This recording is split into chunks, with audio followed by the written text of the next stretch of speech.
If you don't have this one, any base mesh will do, of course. You can see here, this one does have some polygroups that are kind of created for it from the get-go.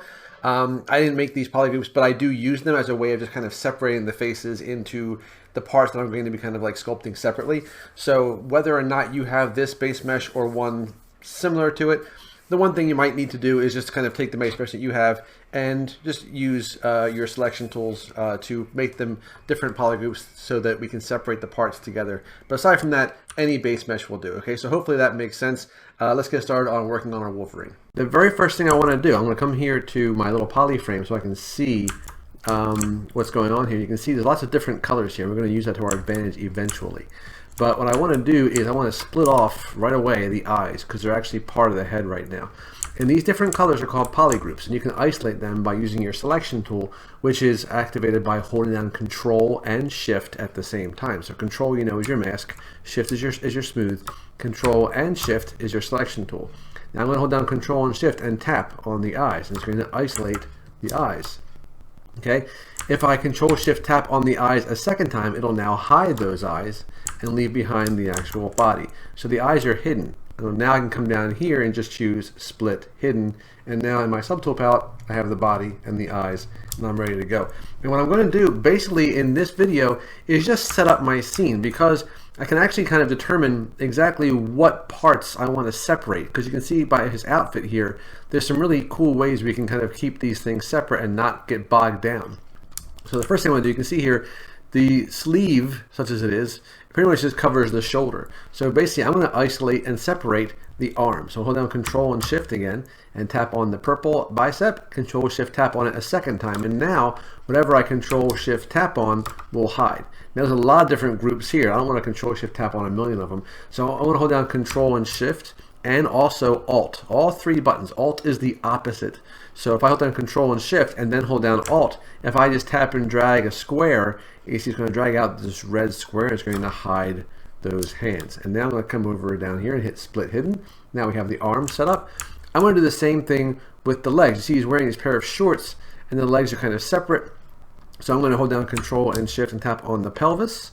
Then Control Shift tap on it a second time, and now I'm going to just Control Shift tap, and now I can just Control Shift Alt and drag out a big old square to hide the legs, and again Split Hidden. So now we have a lot of the stuff separated in ways that's going to make it useful for us to move forward. All right, and basically what I'm going to do before I get any further is I want to kind of close these things up. So if I go here, I'm going to hit solo mode. You can see this is hollow now. If I turn on double-sided down here, you can see it's actually just a hollow opening. So I'm going to come here with my move brush and just kind of bring these edges up to a kind of more of a level state. And then I'm just going to come up here and just choose close holes. You're going to see it's going to close these holes up.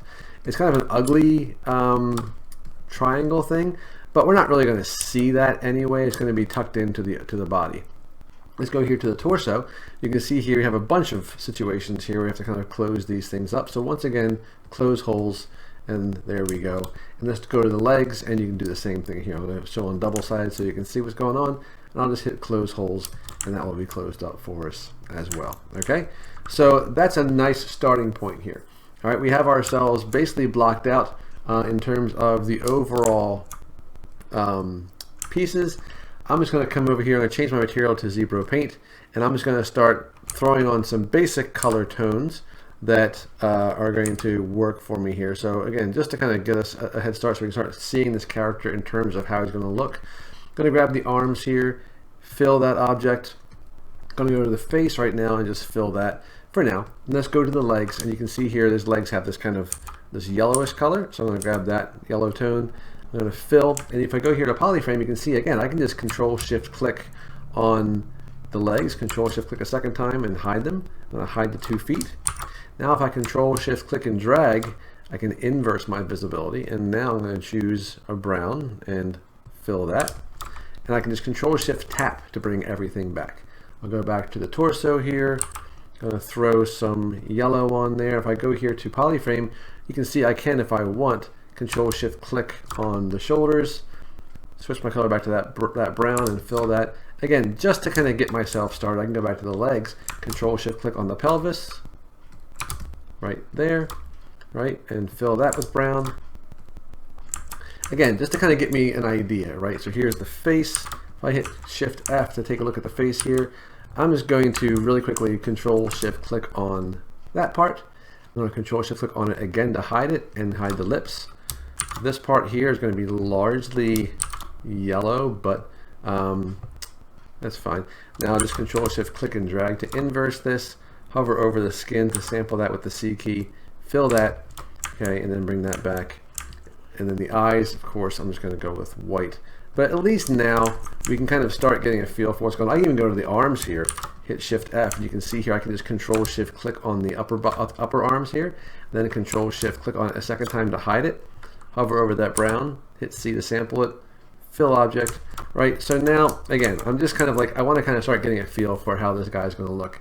I can also just get a head start on the face, hold down Control, go to my mask lasso, and just kind of come in here and start throwing on some dark color here. It's not quite black, but it's close. So I can start getting a feel for basically what I'm looking at. It looks goofy, but I can start, as I'm starting to block this out now, I'll get a better idea. Okay, so part of the reason why I wanted to fill him with that color is just to see how far we have to go. We have to go quite a bit, right, to get there. So we're going to just slowly begin to bulk him up a little bit. And we're going to keep him low res for now. So I'm going to go here to my inflate brush. The inflate brush is a great way just to kind of start building out shapes here. I'm going to start basically in the chest area. Don't get too crazy, don't make it too big yet, but we need to kind of widen his torso a little bit. I'm going to go here to the back and kind of inflate the lats a little bit here as well. I'm going to go to, he's got very large shoulders, so we're going to come here and just start inflating this to kind of really bulk that up. Okay, kind of like this. And just kind of get my move brush now. I can kind of just actually widen this whole torso a little bit here. Okay, bring these shoulders out a little bit. And I'm going to need to move the arms. So I'm going to go to the arms, hit the W key, and I'm going to hold down Alt so I can move my move tool here. I'm actually going to pull these out a little bit, give him a wider stretched torso. That way now I can get the shoulders and kind of pull them out a little bit more, right? So I'm going to use my move brush and pull clay. And again, with the move brush, if you hold down the Alt key and tap and drag from left to right, you can actually pull clay toward the camera, all right? So that's kind of what I'm doing here. Let's go back down to the legs now. I'm going to widen the waist a little bit, go to my inflate brush, and let's start inflating the thighs because he's got some pretty big thighs. I'm going to get the hamstrings here. But again, don't just indiscriminately start inflating. You want to look at where the muscle groups are, right? So he's got a big thigh area here. He's got one right here in the middle. He's got the inner thigh muscle, and he's got the inside of the leg, which is a little tough to get to, but I'm just going to come in here and start bulging that up a little bit. He's got very large calves, so we're going to come in here on the inside, right in the back, and widen the ankles a little bit. We want just everything to be a little bit more bulky, but not indiscriminately so. It needs to make sense, so you can't just start just making everything look like it's made of bubbles, right? You want to kind of actually take your time and shape these muscle groups in accordance with what you see there. It's too low res for a lot of stuff, but you can get a lot done. Let's go to the arms now and do the same thing. Again, don't go overboard. It's tempting to go overboard with things like the bicep, but there's nothing crazy about them. The triceps are pretty big. They're going to do a lot of the work here. The forearms, again, look at it's kind of hard to see, but the outside here is pretty big, but the inside is a lot more of a heart-shaped thing going on here that we want to get. Let's get to the wrists and inflate those a little bit. We don't want the wrists to seem too thin because it's going to make everything else seem ridiculous by comparison. So the hands, just a little inflate just to kind of buff them up a little bit. Get my move brush, and I want to kind of like look at the bicep from the side and kind of make this a little bit more straight. Don't do that. That's not really the way these muscles work. It's tempting to try and make it look like Popeye, but that's not the way they look, and they kind of look ridiculous when you try that. So, all right, so that's a better starting point. Let's go up here to the actual face, and we're going to select the face here, and we need to push this part of the face in. The ears are almost non-existent because of the mask, kind of like pushing them into the face here. But we're going to start by kind of giving him a little bit more of a mean look here. So I come up here, get the brows and kind of, again, his eyes are not nearly so so wide as this. Now again, you hold down Control and mask out with the lasso, the top brow, for example, and then, you know, bring that part up. Control tap to invert that, and then you can bring this you know, that brow down a little bit. Okay, you want the jaw to be very square, so I'm going to grab that jaw and kind of pull that out a little bit here. Okay, the head we're going to kind of just round out a little bit more at the top. Right, and again, like we have to, obviously we have to do a lot of things with regard to the mask and that kind of thing, which we'll do. Let's just give ourselves a little bit more of a flesh tone here, because it looks a little bit weird like that. Okay, I mean, it looks weird anyway, but still we're getting better. So let's go here to the traps again. I'll get my move brush and kind of, oops, don't want to fatten the face. I want to keep the face nice and relatively thin, but we want to mask that out so you can kind of bulk him up a little bit more. And again, we might need to move those arms out even more just to kind of get them apart from the body. Okay. It's definitely getting better. We'll go to the legs again. Take a look at it from the side. We'll go to solo mode from the side. Maybe have to go to inflate. Maybe I gotta bring that middle muscle out a little bit more. Don't forget the knees, so it's gonna bring the knees out. And a little bit more of the calf, a bit more hamstring here. Okay. Alright, so I think that we're looking better now in terms of the overall proportions. I think I want to go to his face and push that in a little bit. I'll kind of shorten it a little bit too. This is going to look a little bit weird, but again, once we get the mask set up, it'll look much better. Just playing around with the overall shape right now though. Let's get the neck in there a little bit more. Get the chin jutting out a little bit. Okay, get a little snarl. Alright, cool. Alright, so let's start blocking out the rest of the parts that we need to have in here before we start doing more. Like, let's bring in the belt and then start with the helmet mask stuff, and just so we have all of our pieces, right? So in my Sculpt palette, I'm going to come in here and I'm going to insert a cylinder. This is going to be for the belt. So just going to kind of choose roughly that kind of orangish red color, something like this. I think it's actually usually a deeper red, so I'm just going to bring it down a little bit more like that. Move it toward the red a little more, something like that. Okay, I think it's more that color typically, but I could be wrong. Just make it more toward the orange. And I'm going to scale this down here, bring it straight up. Make sure you move it straight up. Right, if you start using the white arrows, it might not be centered, and you kind of want to keep this in the center since he is a symmetrical person, at least at this point, and we want to kind of keep it that way. So, going to try and keep the belt relatively uniform here, because it is a belt. It's not going to be too bendy. So basically, typically what I try and do is make the belt just dictate what the rest of the body does, right? So I'm going to put the belt where it needs to be, and then go to the body here, and with my move brush, push and pull to kind of make them line up better. Because once you start moving a belt like the cylinder around and try and make it conform, it's going to look a little bit weird because, again, it's a thick leather belt. It's not going to be that flexible. It might have a little bit of bend to it, but for the most part, you kind of want to make sure that the belt is kind of the boss here. I'm going to go to the belt and hit fill object so it stays that color. At least that way now when I start building up the body, I can kind of get a better feel for exactly where I have to stop. I'm going to grab here and get the lats and really pull those out a little bit more because I think he has a much broader V-shaped back here. So just do that really quick. Okay, and the good thing is because it's not part of the arms, they can kind of overlap a little bit. I don't have to worry about like accidentally messing up the arms as I do that. All right, so we have the belt blocked in. Let's come in here on the face and let's start thinking about how we're going to do the mask.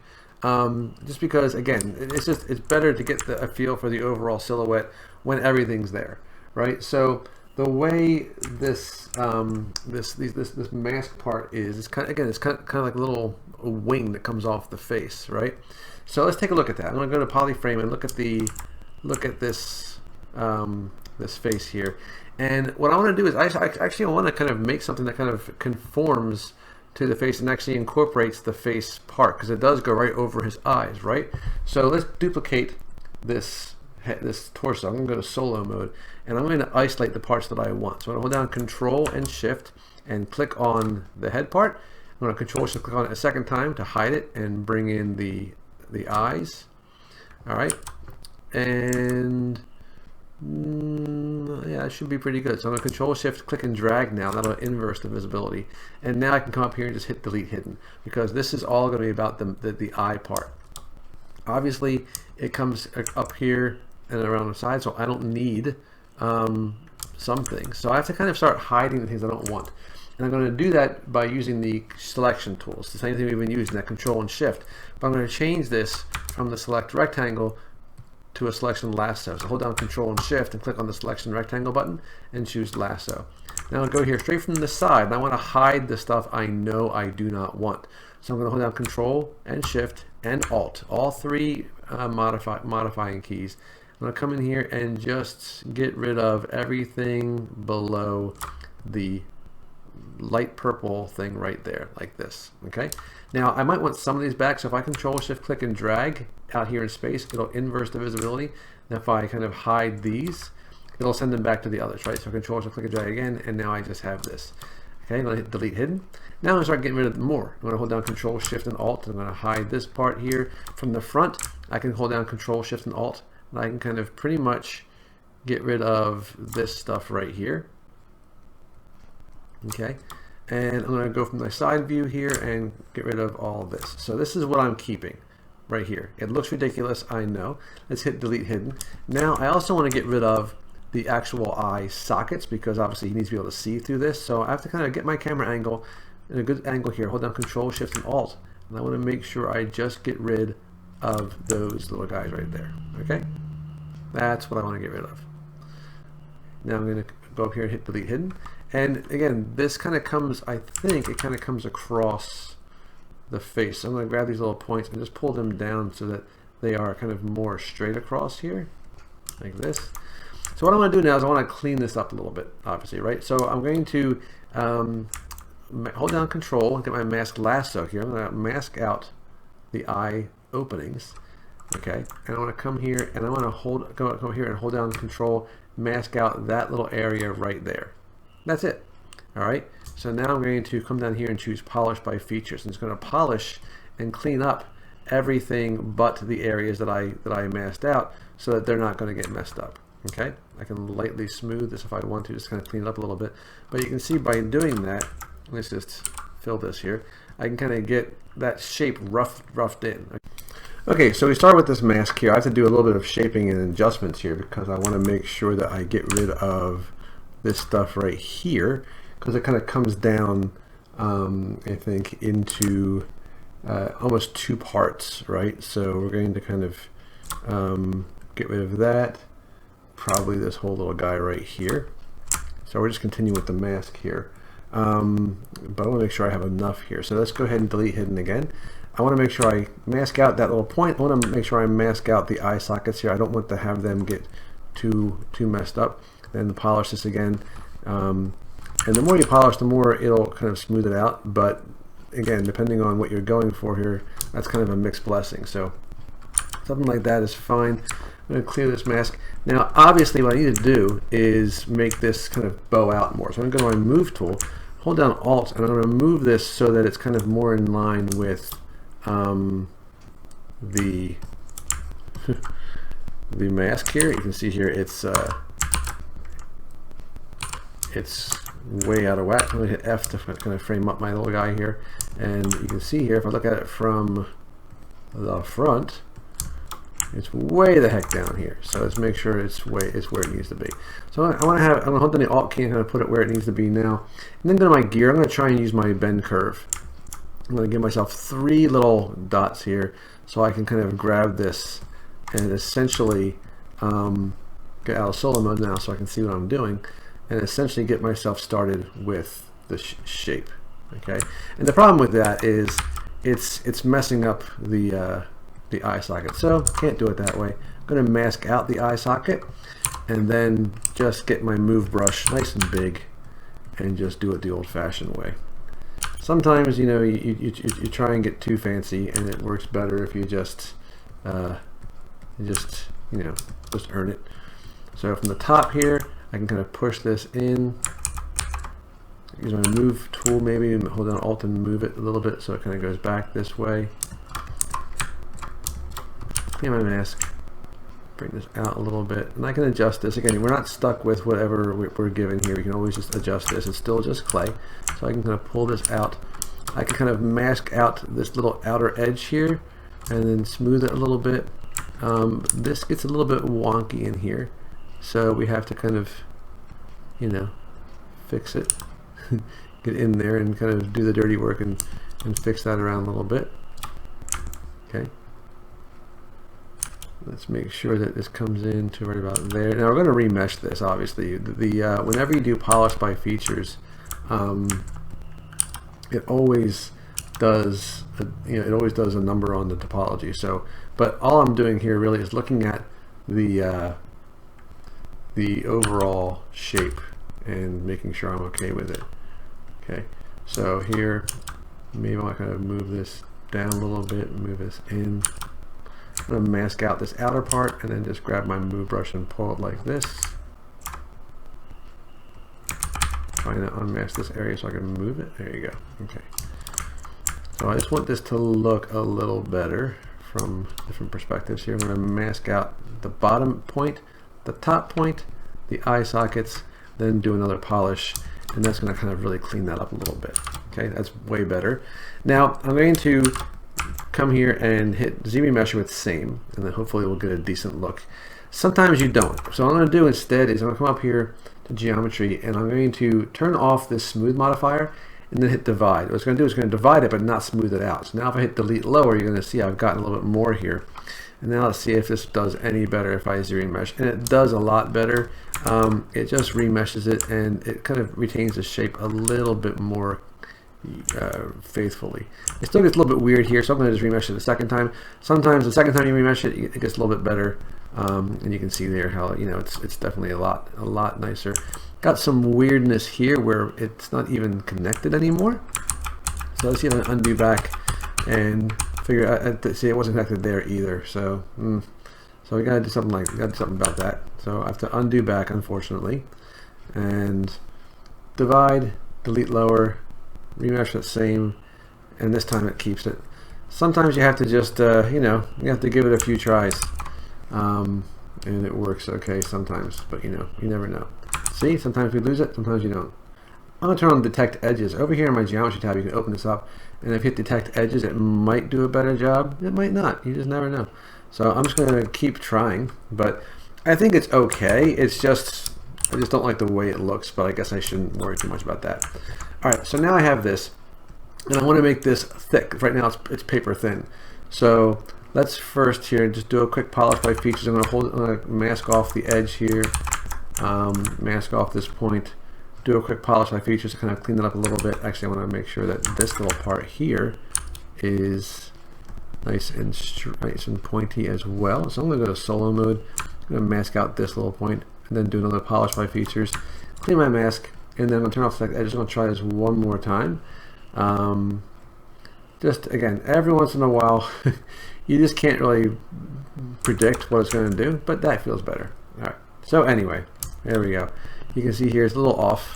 So I'm going to get my move brush and just going to push this in and adjust it a little bit. But this is the big variable, is the mask. Everything else is pretty straightforward. So now I'm going to come here, go to polyframe so you can see this.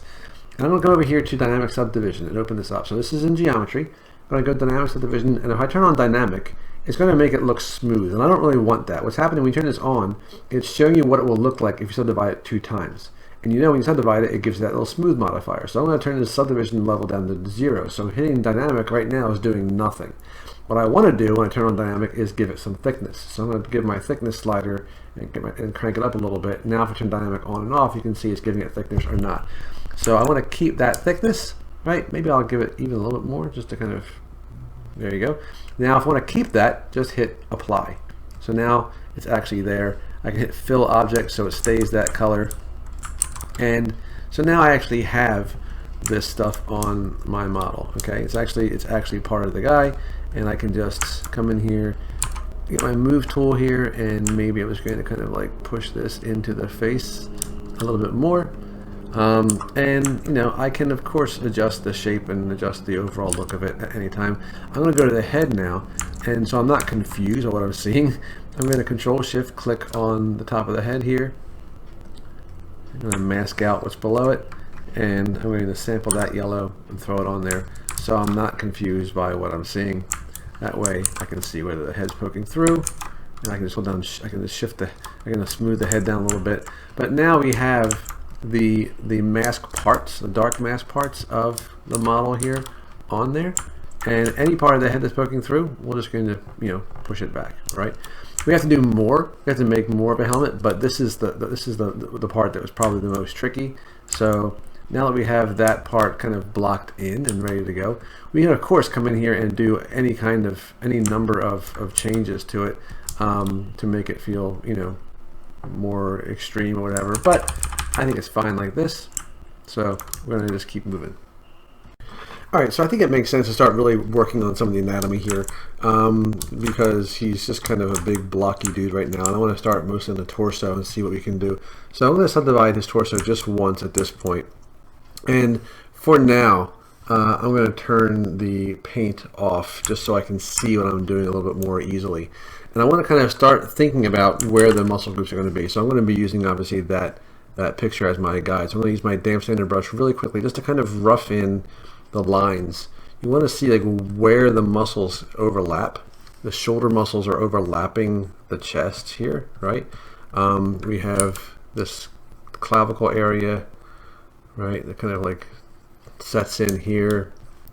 Okay, we have the abs here. We have the kind of like the rib cage kind of comes this way. Then we have the serratus thing, the kind of the little rib cagey looking dudes over here, the lats.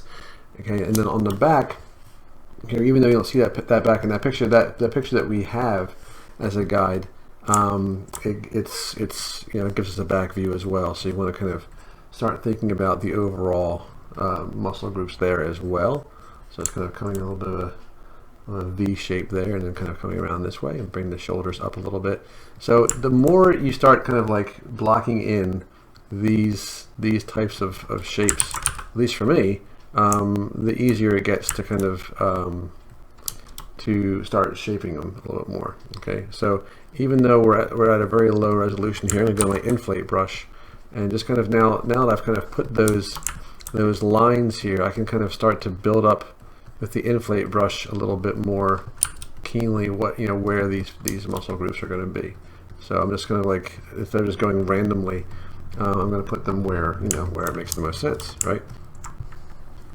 And I'm going to come up here to the face, and I want to kind of push this in a little bit. He's got a mask on, right? So there's going to be some separation here. There's going to be, it's right around the nose, and it comes down this way. Okay, I can just actually even do a little bit of definition in the face as well, just to kind of get the,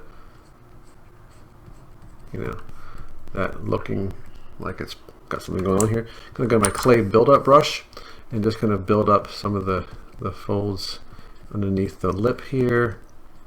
Okay, and now let's take a look here. I see I want to kind of get the sternocleidomastoid, I think it's called. And push it in a little bit here. Right. Alright, so again, this is the starting point. Let's hit Control D, which is the shortcut to subdivide one more time. And those lines we put in there are going to give us a nice little indication of where we're going. So I'm going to keep clay buildup here. Clay buildup is kind of a messy brush, and that's kind of the point. I want to start kind of like building this up. I want to kind of build up the rib cage here, coming down, coming away. I want to start building in the abs here. I might need to lower the belt just a little bit because we're missing some abdominal stuff here. So I'm going to come here and bring in the obliques, little side muscles here, and build up some more of that rib cage. Okay, now I can go back to my damp standard brush and kind of start re-establishing some of the little the musculature here. Now again, I'm not going to try and do this exact. I'm not going to try and meet it 100%. I'm just going to use this as a guide in terms of the overall anatomy here, the overall feel, I should say. Right, so I'm just going to kind of build that up a little bit and then maybe carve in a little bit here, but I don't want to feel like I'm carving in too much in the way of muscles. I just want to kind of use that as a guide.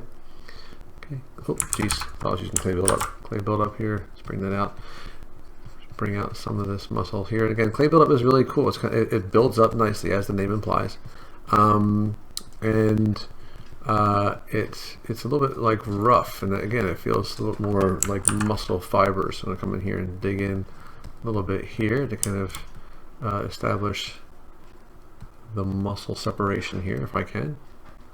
Again, I don't pretend to be an anatomical wizard, but I'm just going with what I'm looking at here. Okay. So I'm going to make this kind of come down like that. Okay. There you go. So I think we're getting somewhere there. And I'm going to go with my damp standard brush here. I'm just going to kind of do a little bit in the sternum area here and just kind of like carve in little indications there so it's not perfect, and get clay build up and just kind of build that around. So we have a little bit more of that going on here. Okay. Damp standard to kind of carve in again to kind of establish the separation between the shoulder parts and the torso. So I'm just going to mask out the torso and just inflate the shoulder a little bit over top of that. Right, that's something here. Let's come up here to the face, and I'm going to use my hit B for brush, J. I'm going to choose this brush called the J cut brush. J cut brush is like a different, like a subtle version of the damp standard brush. I'm going to hold down the Alt key and basically pull out a line for the lips to kind of give them a ridge like this. My standard brush, hold down Alt, kind of give him that little filtrum there. Go back to my damp standard brush and hold down Alt to kind of build up the little ridge of where the mask is going to be. Okay, give myself a little indication there of where that's going to be. Hold down Alt and kind of pull that out there like this. Again, I'm just blocking in the overall idea here right now. Okay, there's going to be some like lines, like helmet lines right there. All right. My move brush, maybe give them more of a snarl. Now I'm going to come here and from the side view, I'm getting a little bit high on time here. I'm just going to kind of just carve in a little bit more there. Okay.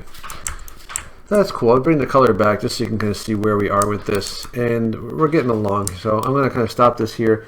Let's do the arms now. So let's just kind of work our way down. So again, the arms are very low res, so let's Control D, which is a shortcut subdivide.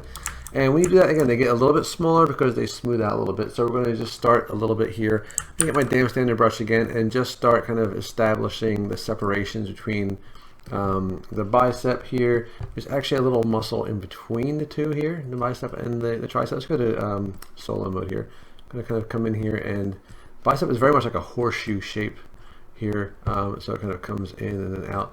And on the tricep, I'm going to go here to my standard brush just because it's too low res for anything else, and I'm just going to kind of just block out the little other horseshoe shape, which is the tricep. So just kind of build this up.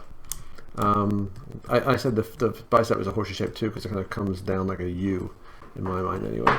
So I'm going to kind of build this out a little bit here. The elbow is actually kind of part of this paint job, which is kind of useful. You can kind of see what's going on here. And the forearm muscles, we don't really see a whole lot of them in the picture. They're kind of implied, but you can see some of it here. And it's kind of like a heart shape. So there's a muscle that kind of comes across this way and then across this way, and then you get damp standard brush and kind of almost have a little V shape here, generally speaking, but mostly because of this one on the outside.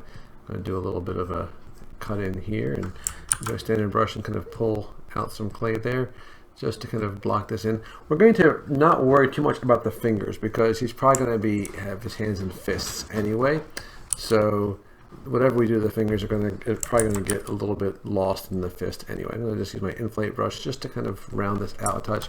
Let's hit Control. Now I'm just going to, even though it doesn't matter here, this part up here, going to hit C to sample the skin tone, mask off that top, and then invert that mask and then fill it so that I don't have that color up top there because it really wouldn't make sense. Let's hit Control D. Now we have a little bit more to work with, but not a whole lot still. Definitely better though. I'm going to use my damn standard brush again just to kind of establish the definition of where these little muscle groups are going to be.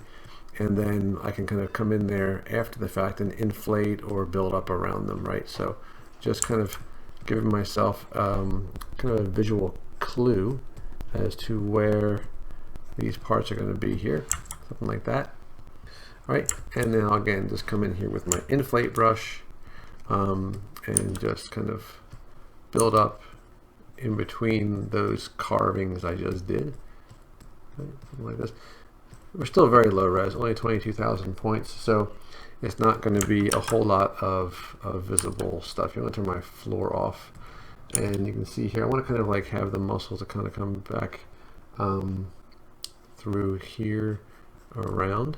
Maybe kind of build out the forearm bone a little bit here as well, just so it's not quite so flat. And build that up a little bit more.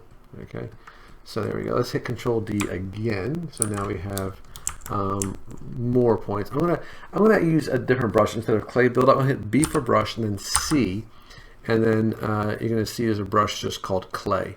Now it has RGB turned on. I'm gonna turn it off. But clay it's an ugly brush, and that's kind of what I want. I want this because it's kind of it leaves behind little bumps, and for muscles that I want to feel are a little bit like, you know, they're striated.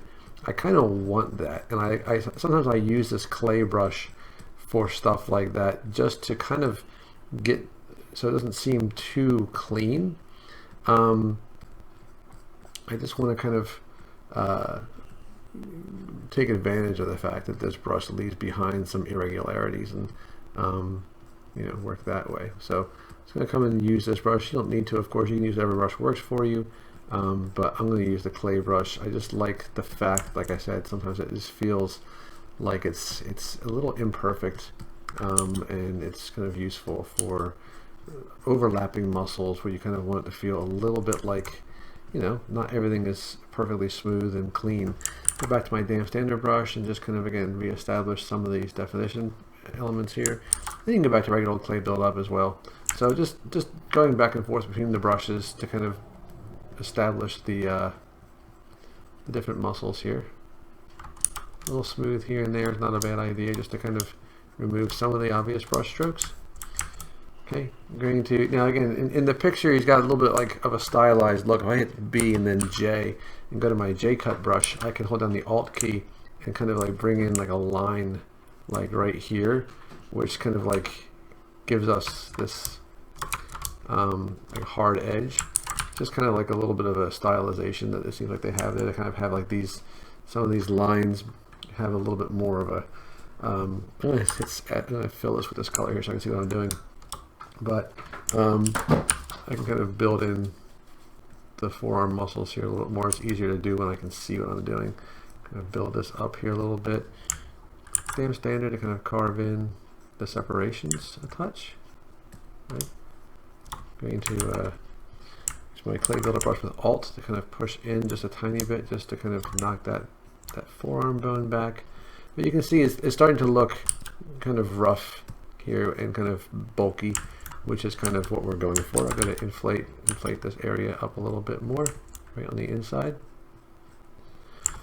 Maybe I'll go here with damn standard and hold down Alt and just kind of draw in a little hint of like a vein, you know, running across the forearm and the bicep here, just to kind of again establish that this is a human.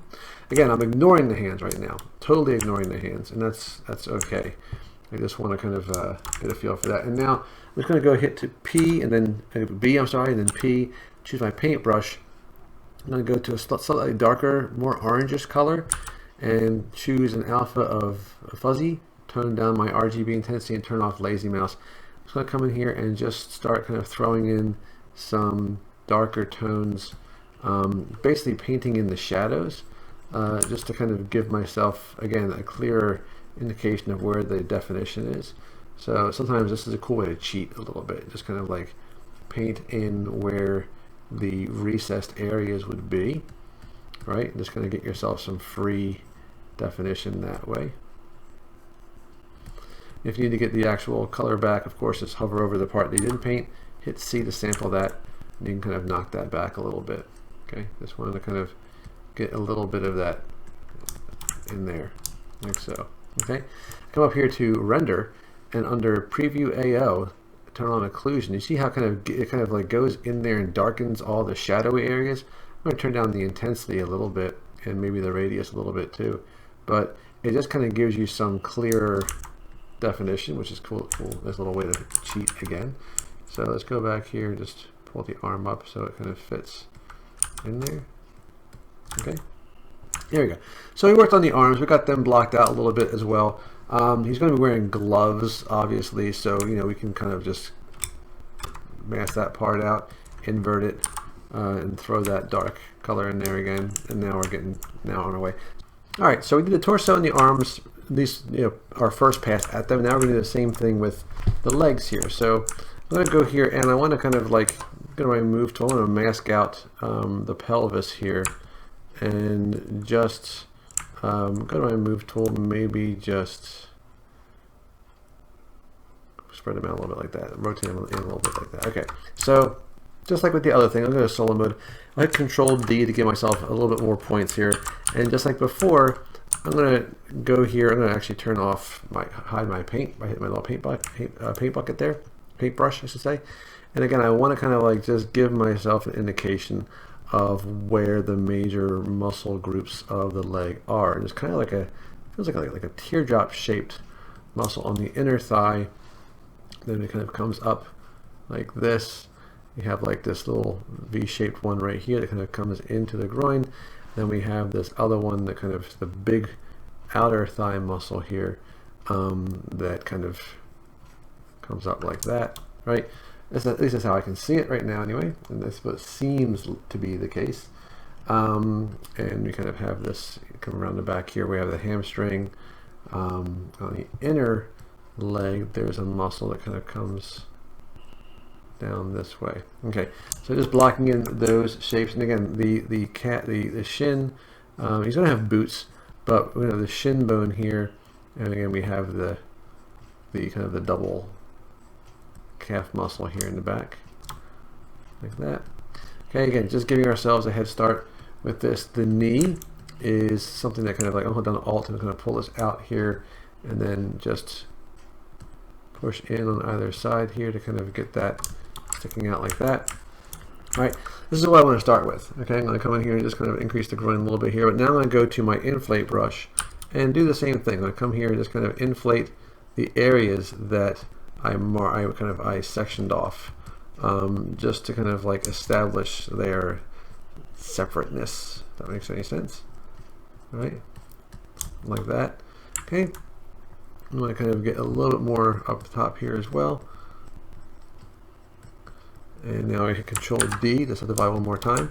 And again, it really does suffer a little bit when it comes to smoothing out a little bit here. So I'm going to use my J-cut brush, the one that we used before without Alt this time. It's kind of a more subtle version of the damn standard brush, just to kind of like establish these little lines here a little bit more sharply, but without being too intense. Okay. Like that. I'll go back to damn standard now, kind of push in the back of the knee. Let's go back to, I'm going to go to my clay build-up brush here and kind of build up on either side here. We have this kind of this muscle in the back, and then we have this kind of side support here, like this. Again, I'm just making this up as I go for the most part. I think this is what it is, but I could be wrong. Just kind of going by what I think is there from what I see. We don't need to worry too much down here, right? Because this is actually going to be the boot. But here we can just come in and build up a little more clay in these areas, just to again like really emphasize, because he's a short character. I think he's like, compared to the other superhero type characters, he's kind of short in stature. So we want there to be kind of his legs are kind of large in comparison in terms of like the length. Okay, you can get the glutes in there. Okay, so something like this. Okay, a little light smoothing just to kind of knock some of that back. And we'll turn the paint back on. Okay, so we can see basically where we're getting here. And again, he actually is going to have yellow legs down that part. Right, so you can see here, again, we're getting much closer to the kind of musculature we want here. We need to kind of come here to the top, get our move brush here, and kind of basically establish more of a torso. In fact, I might just grab the whole thing and just slide it down a little bit just to give us a little bit more room. Not much though, because again, he's like I said before, he's kind of short, so I don't want to kind of make him too big. But I just want to make sure that the oops, what the heck happened there? Let's bring this down a little bit here, and then just pull it out with my move brush. Okay. Let's go here back to the legs and just build up around the waist a little bit here, because this looks a little slight, so let's kind of build it up a little bit more. Don't want to kind of like, it doesn't taper in quite so much, so I'm going to build it out a little bit.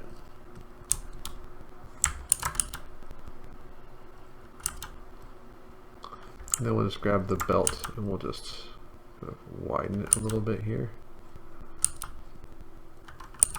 Scale it down vertically so we have a little bit more room. All right, I think that'll work for us. Actually, I think I can probably get that belt down a little bit more. And then get the torso and just pull that down a little bit more too. Give myself some more room.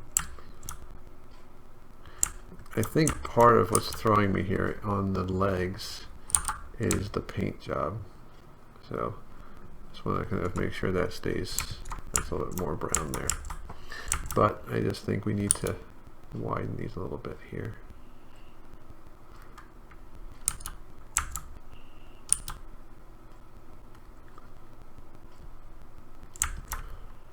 My move tool, bring this back down a little bit.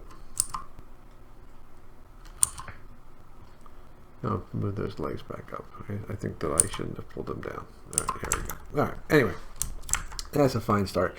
Let's go here and make sure that the belt is is where it needs to be. Let's push the waist in a little bit here. All right.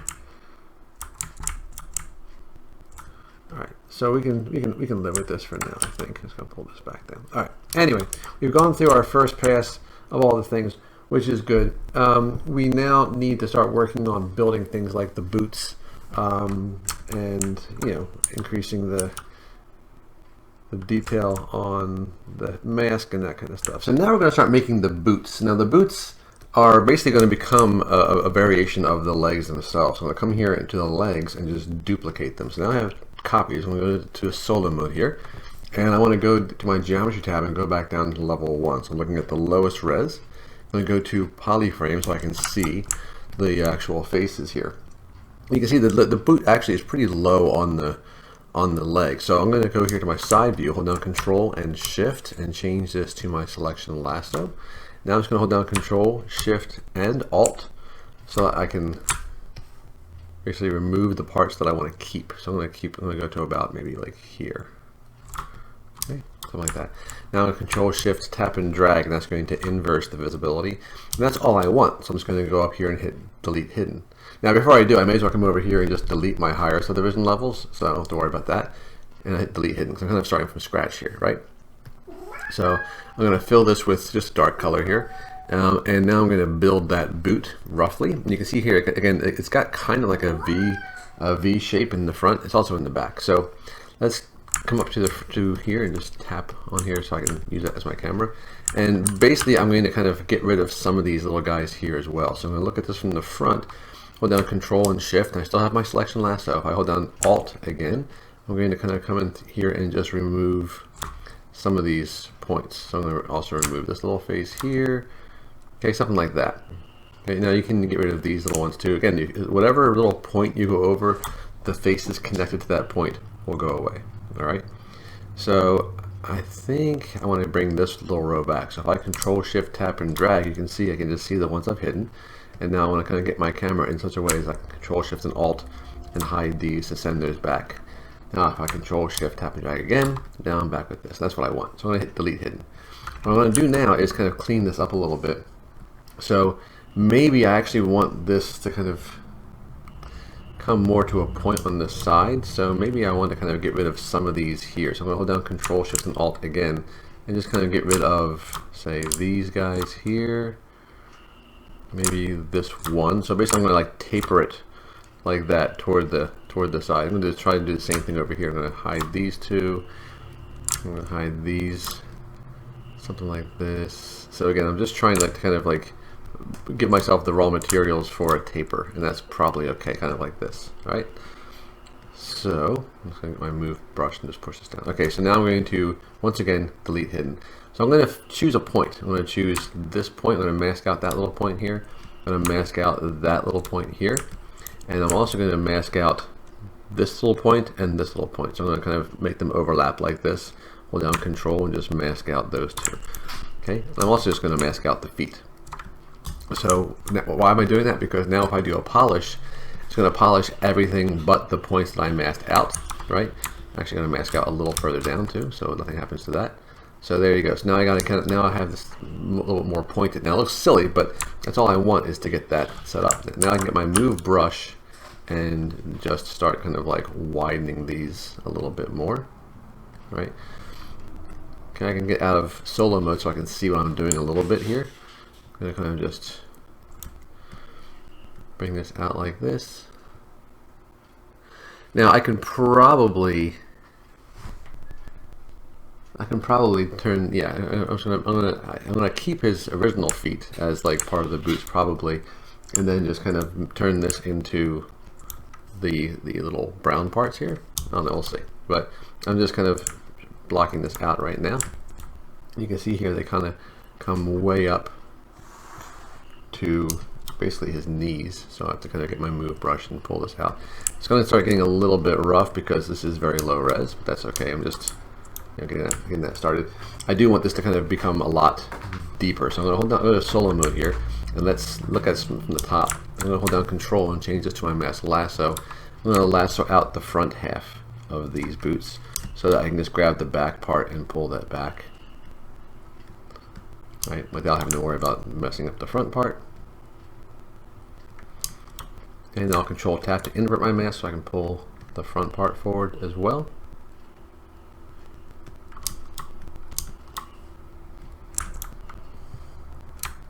Probably need to raise this whole thing up. So what I'm going to do is I'm going to hold down Control and mask out everything to about there. Go to my move tool, I'll hold down Alt and bring this down to about here, and then vertically I just grab this and just pull this up to kind of push everything up a little bit. Okay, gonna bring this out. And bring this in. And again, this looks ridiculous right now, but you know, it should look a little bit better once we remesh it and stuff. I'm just trying to block out the overall shape and just being okay with the fact that it looks a little bit goofy right now.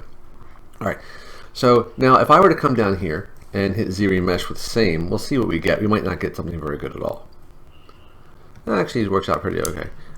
Sometimes when you have low res and little points and you try and remesh it, it doesn't always work out very well. If I try and remesh it one more time, that works even better. So we're going to keep that. Okay, so I'm just going to lightly smooth just to kind of, you know, make that work a little bit better for me. And now I'm going to make this the dark brown part. The extra parts we're going to make separately. This is going to be kind of like the root boot, the boot root, as we say. Now I'm just going to go to my inflate brush and just inflate the bottom here a little bit. Basically, any part that's pushing through of the original leg, I can always just push it in, kind of like forget about it. But just kind of getting myself a little head start here by lightly inflating the boot so that it kind of comes out. I want the boot to have a nice flat sole. So again, I'm going to go to solo mode here, and I'm going to go Control Shift and Alt. I'm going to basically hide the bottom parts. Control Shift Tap and drag to invert that. I'm going to go to my move tool, W, and I'll hold down the Alt key and move this down to the very, very bottom, and then scale this all the way down like this. to flatten that out. I'm going to do a polish by features to kind of clean that up. And now I'm going to hit Control W. That's a shortcut to make a polygroup out of these faces. Now when I Control Shift Tap to bring everything back, we have this. And why am I doing that? Because now I'm going to do one more remesh. I'm going to come over here to my geometry and do it though. I'm not going to do it down here, because under Z remesher right here, we have the same button, but I want to turn on keep groups so it knows to maintain that same border, which is also down here. But the reason why I had to come over here is because I want to make sure it doesn't try and smooth that edge. So I'm going to turn smooth groups down to 0. So now one more time, Z remesh. And now we have a remesh, and this is nice and clean. I don't know what happened with that little red guy.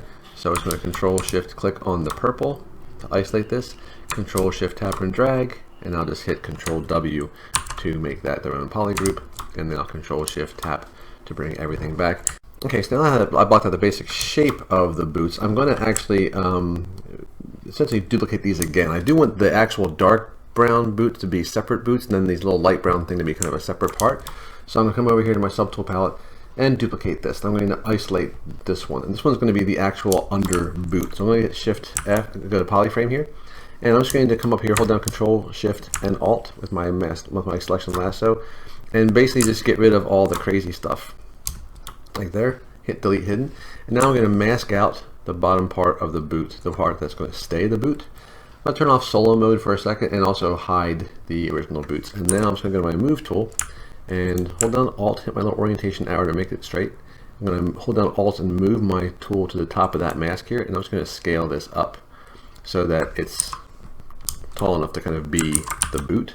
Now I'm just going to kind of pull this out on either side, pull this back. Again, I can hold down, I can mask out the front, pull this back, right, so it kind of covers the leg. There's not a whole lot to see here because the little ornamental part is going to do a lot of the work here, but I just want to have a basic boot here as well, just to kind of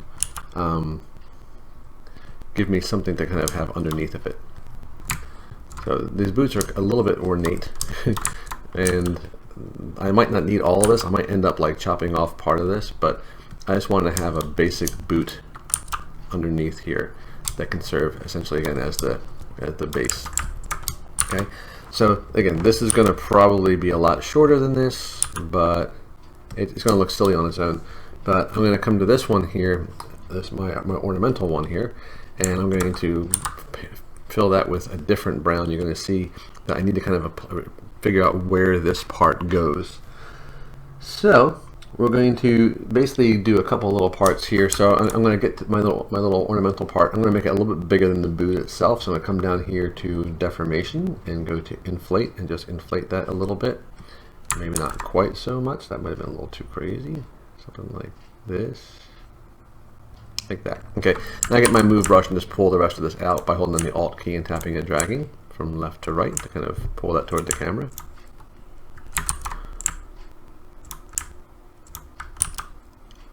Alright, so what I want to do now is basically remove the stuff I don't need. So you can see here, this kind of has like a strip right up the middle, and then it kind of goes off to the sides, and it comes back around to another strip on the back. So let's go to polyframe here and go to solo, and let's come here to the side view, actually move to the front, and I'm going to get rid of the stuff right here down the middle. So I'm going to hold down Control Shift and Alt, and I want to kind of get rid of all the stuff that is not a strip right down the middle. So I want to kind of decide, I want to kind of leave about 3 rows, sorry, 3 rows here. You can see how I accidentally got rid of the stuff I want to keep. So Control Shift Tap and drag to invert, hide those two. Control Shift Tap and get back. So I definitely want to get rid of that. On the back though, I want to keep some of this. So I have to again Control Shift Tap and drag to invert my visibility, so I can kind of get a feel for how many rows I need to keep. So I'm just chopping off the parts that I don't need. So that's enough on this side. I'm going to hit delete hidden before I forget. I don't need the white stuff on the bottom here, so I can Control Shift Tap on that to isolate it. Control Shift Tap and drag to invert, delete hidden. I'm just going to slowly whittle away what I don't need. Okay, so I'm going to do the same thing here. I want to leave myself these nice 3 rows of faces here. Now, again, on the back though, by doing that, I've hidden some of the things I need to keep, so I need to kind of bring these back. I'm going to bring these guys back. And again, note that I'm doing the camera angle so I don't go through to the front. Okay, so this little row here I actually don't want. There you go, like that. Alright, so I know that I'm okay as far as that goes. I'll hit delete hidden so I don't, you know, mess that up. Now let's go on the side here. Now the side is going to be a little bit weird, so I'm going to just get my camera angle as best I can and start chipping away, Control Shift and Alt, chipping away at what I don't want. Now this little arc here on the side, it kind of widens a little bit here, so I know I'm going to be using the Polish by Features feature to kind of like, you know, slowly widen that. So I don't care that it's a little bit weird in terms of like the stair-steppy nature of it. So I think that maybe these will be kind of cool, like that. Now while I'm working here, it's kind of hard to go through this side without messing up the other one. So what I'm going to do is I'm going to hit X, turn symmetry off, and now I'm going to hide this entire one here, and then just hit delete hidden. It's easier to work on one and then just mirror it over. So that's what I'm going to do. I'm going to come here now and start kind of, again, whittling away at some of these faces here. I don't really know entirely exactly where I'm going to end up, but I think eventually it'll work itself out. I'm just trying to kind of give myself a little bit of a feeling of that kind of like up and down. Let's just keep that. Now again, I think I might want to get one of these back, so I'm going to Control Shift Tap and drag. Nope, I guess that's all I have. That's fine. Delete hidden. Alright, so now I'm going to mask out the top little points here. I'm going to mask out the little V crook here, so that stays. Okay, and I'll mask out the bottom part here because I don't need that to change at all. And now I'm going to do a Polish by Features again. You can see again, it's just going to clean it up. It's not perfect, but it's definitely, you know, it's definitely workable, I think. Like this. Now this little area here could stand to be cleaner, so I'm going to mask out this little area, invert, polish. See how that kind of cleans it up a little bit? And do the same thing here. Mask out this little area, invert, polish. Now, I don't lose my little corner though, so I'm going to make sure I mask that out. There we go. Alright, so it's just, again, it's just a nice quick way to clean up those edges. I can do the same exact thing here. I can mask out these, invert, keep that corner masked, polish, and do the same thing on this side. I'm just trying to clean up these lines a little bit. Okay, so now we have that. I'm going to remesh one more time with same. I can turn off key groups now. Don't need that anymore. That's a little crazy, but we'll try it one more time. Sometimes remeshing it a second time is better. Not wonderful, but geez, it's getting worse and worse. Alright, let's try half and see if it happens. Okay, we'll take what we can get. That's not terrible.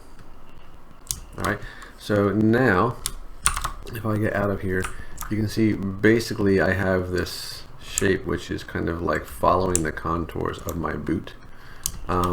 And I can see now based on what I have, and this little face here, this little triangle, I don't want. So I'm going to Control Shift Alt. I'm going to hide these faces, then inverse my visibility, hide those guys, so that little triangle is left behind. So go back to this and delete hidden because I don't want that stupid triangle. Alright, so that's better. So now if I get out of polyframe, you can see here I can just start adjusting this a little bit so that it kind of conforms to the boot in a way that kind of makes sense. So I'm just going to nudge this a little bit here, a little bit here. And as I adjust this, I can kind of go back to the actual boots and kind of, you know, adjust the parts that I don't want to see and bring out the parts that I do want to see. So basically I can kind of like make these two parts of the boots work together. So again, going to be some adjustments to some of this, but this is where I'm going to kind of stop the video here. Maybe I'll actually bring this up a little bit here, but I'll get my little brown guy here and move this up a little bit. Alright, so we're going to start finishing up the boots. I think we're going to go focus on our little boot cover here. If I hit Shift F, you can see how this looks. And what I want to do, first I'm going to kind of just do a little tweaking here. This little triangle is kind of similar to the other triangles that I don't particularly care for. So if you have something like this, again, you can get rid of it. Just Control Shift and Alt. I'm going to hide these. then Control Shift Tap and drag and space to kind of invert the visibility, and that's the one I want to get rid of. So I'm going to hide this again, and then hit Delete Hidden. Now if I mask out this little area and then Control Tap to invert, I can just do a quick polish and it'll kind of smooth out that edge. Okay, so just the little triangles bother me and they don't always work great, so I'm just going to get rid of that. All right, so anyway, now what I want to do is I want to make this thicker. Right now this is paper thin. If I turn off double-sided, you can see you can't even see it on the other side. So I need to make this thicker. And I'm going to do what's called an extrusion, which allows me to extrude or thicken this piece. So I'm going to go to Shift F or polyframe so I can see the wireframe here. And I'm going to go to a brush called the Z Modeler brush. We have not really used this brush, at least not in this project. This allows me to work on the component levels of points and edges and stuff. So hit B for brush, Z for Z Modeler, just choose Z Modeler. Now when I come in here with this brush, if I hover over a point, it's going to give me one little description. If I hover over an edge, it's going to give me a different description. If I hover over a face or a polygon, it'll give me a different description. So you have to kind of make sure you know what you're hovering over before we start doing things, because it will do a different thing depending on what we're hovering over at that time. Okay, so let's hover over a face or a polygon, and it's going to say QMesh a poly. What does that mean? The operation it would do is called QMesh, and the thing it would do it to is a single face or polygon. So if I tap and drag, you'll see this is what QMeshing does. It extrudes it. But I want to do a different type of extrude, but that's kind of what I want to do, but I want to do it to all of them, right? So I'm going to hover over a face here and then hold down the space bar on my keyboard. It's going to bring up a big menu of things. These are the different actions I can choose, and this is like the target, like what it's going to do it to. So the action I want is something called extrude. And the target is not a single polygon, but it's all polygons. So I'm just going to do it to all of them. Okay. Now I'll hover over a face. You're going to see it's going to say extrude all polygons. And I want to extrude it. I want to give it some thickness, but I don't want to pull it out like this. I want to push it in, so that way it kind of like goes toward the leg. So I'm going to hold on. So I'm going to hover over a face and tap and drag and extrude that in like this. Okay. Now this looks like it's thick, but it actually is paper thin. I'm sorry, it's not paper thin, it's inside out. How do I know? Because I pushed it in. If I turn off double-sided, you're going to see it looks weird. It's got kind of like an inside-out look to it. So I need to kind of reverse or flip it. You're going to see right above double, there's a button called flip, and that's going to make that work for me now. Okay. Now, what I want to do is I want this thickness here to kind of extend like this does further into the boot. So if I go to polyframe, you can see here when I extruded those faces, the interior faces are different poly group. They're green. So I can Control Shift click to isolate this poly group here. Now I'm going to turn on double side so I can see it again. What I want to do basically, I'm going to go to solo mode here. I want to take these faces here, these looped faces here, and pull them further toward the boot, kind of basically because you can see there's a gap in between. I want to kind of close that gap. So I'm going to hold down Control and mask out these lower faces like this. I'm going to do the same thing on this side, so I'm going to just mask this out. I'm not being overly careful. And now I'm going to Control Tap to invert that mask. Now if I now basically what I'm going to do is grab my move brush and just pull these in. We'll see how this ends up looking. I'm going to pull this in like this. I'm going to do the same thing over here and just pull these points in toward the boot. I don't know if this is going to work, but we're going to give it a shot. So I'm going to pull these faces in like this to make sure they kind of overlap. Now this one here I'm going to undo back because I want to make sure this is masked out. I only want to pull the outer edge here in toward the boot like this. Okay, kind of like this. Remember, you hold an Alt and tap and drag from right to left and it'll push away from the camera. Okay. Now let's Control Shift Tap to bring everything back, and you can see basically by doing that to that green poly group here, I'm kind of pulling in the entire group of faces, so it kind of like fills that gap there. Now eventually I'm going to want to make this smooth, and I need to be able to do that without it getting too mushy, right? So if I hit D to kind of show me the dynamic subdivision mode, it's going to get a little soft, right? And I don't really want that. So I hit Shift D to go back to this. I want to make sure these edges stay sharp, and because if I hit Shift F, you can see they're different polygroups. I can tell ZBrush to essentially crease or sharpen or harden the edges of these polygroups. It's called creasing. And I'm going to go to my geometry menu to do that. So let's go up here to geometry, and you're going to see an option for crease. And you can see there's something called crease PG. Now, I'm going to come here to this crease level. This basically is going to keep it hard and sharp for a number of, so no matter how many times I subdivide it, based on this crease level. So if I have it set to 15, if I crease this border so it stays sharp, when I subdivide it, even though when you usually subdivide it gets smooth, it'll keep it sharp for up to 15 subdivision levels, which is way high. I'm going to bring it down to like say 2. Then I'm going to hit crease polygroups border. You're not going to see anything change. If I go to polyframe though, you can look closely and see there's kind of like a little dotted line around that border there, telling me that that polygroup border has been creased. It's going to stay sharp. So now if I hit D, you see here that line stays nice and sharp, okay? And that's kind of what I'm going for. I want to keep that line sharp. Now if I were to subdivide this, if I were to go here to dynamic subdivision, you can see when I turn this on, it's showing me 2 levels of subdivision. If I go up to 3, it's going to start to get a little softer now, because that crease level is only going to keep it sharp for up to 2 subdivision levels and then begin to smooth a little bit, which is kind of what I want. I can go to maybe crease level 3 to kind of keep it one more time, but I do want eventually it to be able to get a little less hard, right, in terms of the edges. So I'm just going to kind of like while it's in this mode, I can just kind of do a quick little adjustment with my move brush to kind of get the shape that I want. Kind of give it a little more of a whip feel to it, like that. Okay. And again, I can go here now to my boot, and you can see there's a couple little parts of this that are kind of, you know, showing. So I'm just going to push them away. And that's a pretty decent starting point, I think. Now you can see here with my little wings on the boots, they're a little off in terms of where the main line is in the back of the boot. So I'm just going to adjust this. Now remember, that's all fake, that smoothness. This is still pretty low res. I'm just showing myself how it would look if it were smooth. So I'm going to push it like this. Okay. And I think that's a decent start. So I'm going to come up here now. I'm down here and hit mirror. I'm just going to mirror it across. I'm going to say merge into one subtool across the x-axis. Yes. So now I have it on both feet. Right. And now again, if I hit D, again, I'm going to get a nice smooth look or smooth preview of this.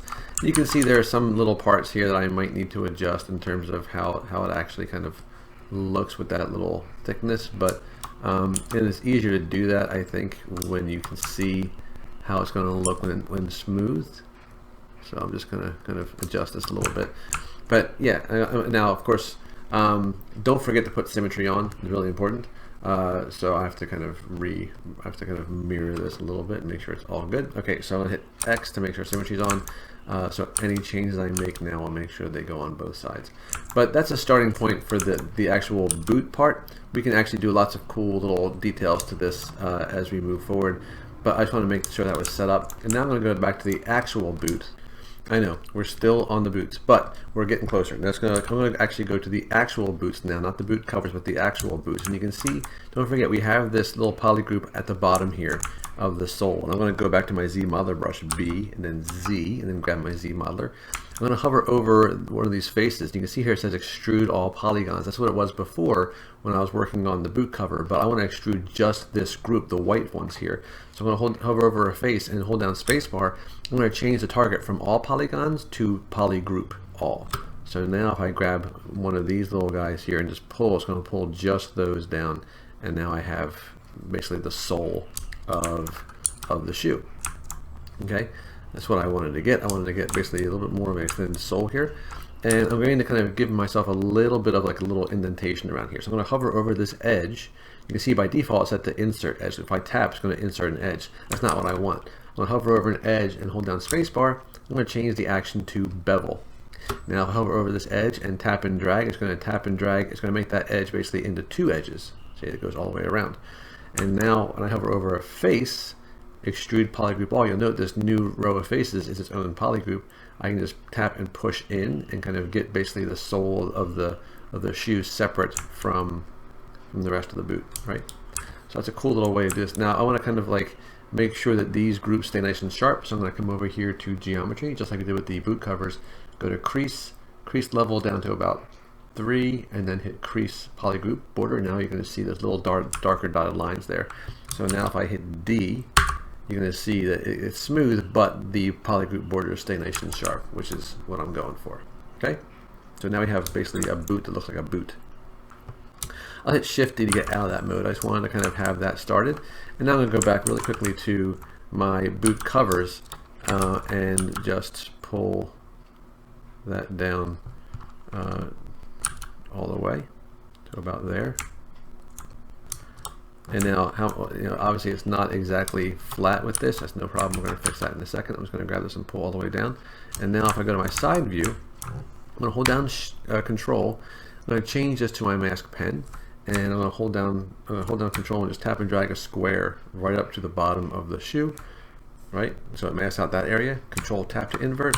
Go to my Move tool. I'm going to hold down Alt and bring it down here, and then just get my vertical scale and just kind of crunch that up into the bottom of that mask. So now it's nice and flat on the bottom here. Okay. So now this boot, again, we can subdivide this and shape this however we want, but at least now it is blocked out and has kind of a tread at the bottom, a little sole at the bottom, something to kind of make it look like it's part of that situation, right? So there we go. Okay, so we can call the boots roughly blocked in and done. Plenty of little things to do here. I can kind of come in here and adjust the positioning of all these kinds of things, but the idea is there, right? So let's just add a couple little things that we need to him. Let's add the belt buckle, for example. So I'm going to come here, and it's just basically a square with a little hole punched out. So let's go to our belt, and there's no subdivision on the belt, so I'm just going to go to my Move tool and hold down Control and just pull out a copy of that belt, and then go to my gear and choose a ring. Now it might seem weird to choose a ring, but we're going to do it anyway. And while we're here, we're going to turn this into basically that open cube. So I'm going to go to polyframe, so I'll hit Shift F so I can see what's going on. Let's go to my gear now, and I'm sorry, not to my gears, my little cones. And you can see here these cones allow us to adjust the number of subdivisions, right? So if I bring this down to only 4, now I have something close to that ring, but I want this to have not be rounded around here. I want it to be more of a square. So the other subdivisions, the S subdivisions, I'm going to bring this down to 4. You can see here it's 4, but they're twisted in the wrong direction. So if I go to one of these, this second green one, I want to twist this 45 degrees so it kind of rotates the edges around. Now when you want to do that 45, make sure you hold down Shift when you do it. That way it'll do it in 5-degree increments. And now I can just, there you go. So now I have basically that cube, this square. I can go to this little white one called S radius and make this more or less thin as well. So go to my gear, go back to my ring 3D, and I'll hold down Shift and then rotate it twice so it goes exactly this far. Right away now let's go to split unmasked points before I forget, and now hold down Alt, hit my little orientation arrow so I can move this straight back, scale it down to whatever size it needs to be, and then put it right against the belt as the belt buckle, right? Pretty straightforward. Now I do want to have this be beveled a little bit. I want to go here to gray so it feels a little bit more metallic and fill it. Actually, I want to make this a metal material in a minute, but I want these edges to be less crazy sharp. So how do I do that? Well, let's go to polyframe. I'm going to solo mode. Let's look at this from the side view. Okay, I'm going to hold down, actually I'm going to go to my Z modeler brush. Let's hit B for brush, Z for Z modeler, and let's go to Z modeler. I'm going to hover over an edge. Now you might think just choose bevel edge loop, and you can do that. If I tap and drag, see how it kind of bevels that nicely. The problem is if I do the inner edge, it works pretty well. Sometimes it doesn't. So in our case, good, we'll take it. We'll take any victory we can. I'm just going to tap on these other edges here. If you just tap, it'll redo the previous exercise exactly. Now I have this nice little beveled edge here. I'm going to go up here to MRGB, choose, in my case I'm going to choose Z metal, and a kind of a light gray color, and just hit fill object, and then I'm going to turn this off. So now I have this metal. I'll go back to Zebra paint now. So now everything else stays Zebra paint, but now I have a nice little metal belt buckle for my dude. And again, you can kind of like, make it whatever shape or size that you need to kind of get it in place. Well, you probably use that same material for the claws, and we're going to work our way toward the claws very soon. Okay, so we're going to make the gloves, and by make the gloves, I think I'm just going to basically take part of the arm and just make it a little bit bigger or inflate it so it looks like gloves. There's no real reason to make a whole separate piece. So what I'm going to do is I'm going to go to the arms, and I'm going to go to my geometry tab and go down to level 1 and go to my polyframe so I can see what I want to do. Now I'm going to actually go up to level 2 so I can see a few more faces here, because I want to hide the faces that I want to turn into the glove. What I don't want to do is have the glove go across here, because this little bow here will make the line not so straight. So I'm going to hold down Control and Shift. I'm going to go to my selection, make sure it's my selection lasso here. So come back over here, hang on a second. All right. Okay, so I'm going to hold down Control and Shift. I'll make sure this is my selection lasso here, so it's easier to get a nice row. I'm going to hold down Control, Shift, and Alt and just hide these faces. Again, you can see, make sure I hide everything down there. This little bow up here is a bit of an issue. So what I'm going to do now is go up to level 3, and I'm going to go here to my visibility and go to grow. And it's going to grow a little bit down. It's going to give me a little bit more clearance from that little area. Now if I Control, Shift, click, and drag, this is what I wanted my glove to be made from. Okay, so I'm going to hit Control W. It's going to make that its own poly group, which means I can kind of easily separate it from the rest. Okay, now I'm going to go Control, Shift, tap to bring everything back, and let's see how this works. Let's go to my geometry tab. I'm going to go to level 4, which is the highest level I have. I'm actually going to divide this 2 more times, so I have a lot of faces. Control, Shift, tap on the gloves. I'm going to make sure that I fill them with that color so it's all one thing. And I'm going to Control, Shift, tap, and drag to inverse my visibility, because I want to make sure that these little paint here is all the flesh tone. So I'm going to now hit C over the arm and fill that. Now I'm going to, well, actually I don't want to paint, I painted a little bit here. So I'm just going to mask out this little area, invert it, and fill it so it stays that color. Okay, let's do a little bit of smoothing there. But now, Control, Shift, tap, and drag.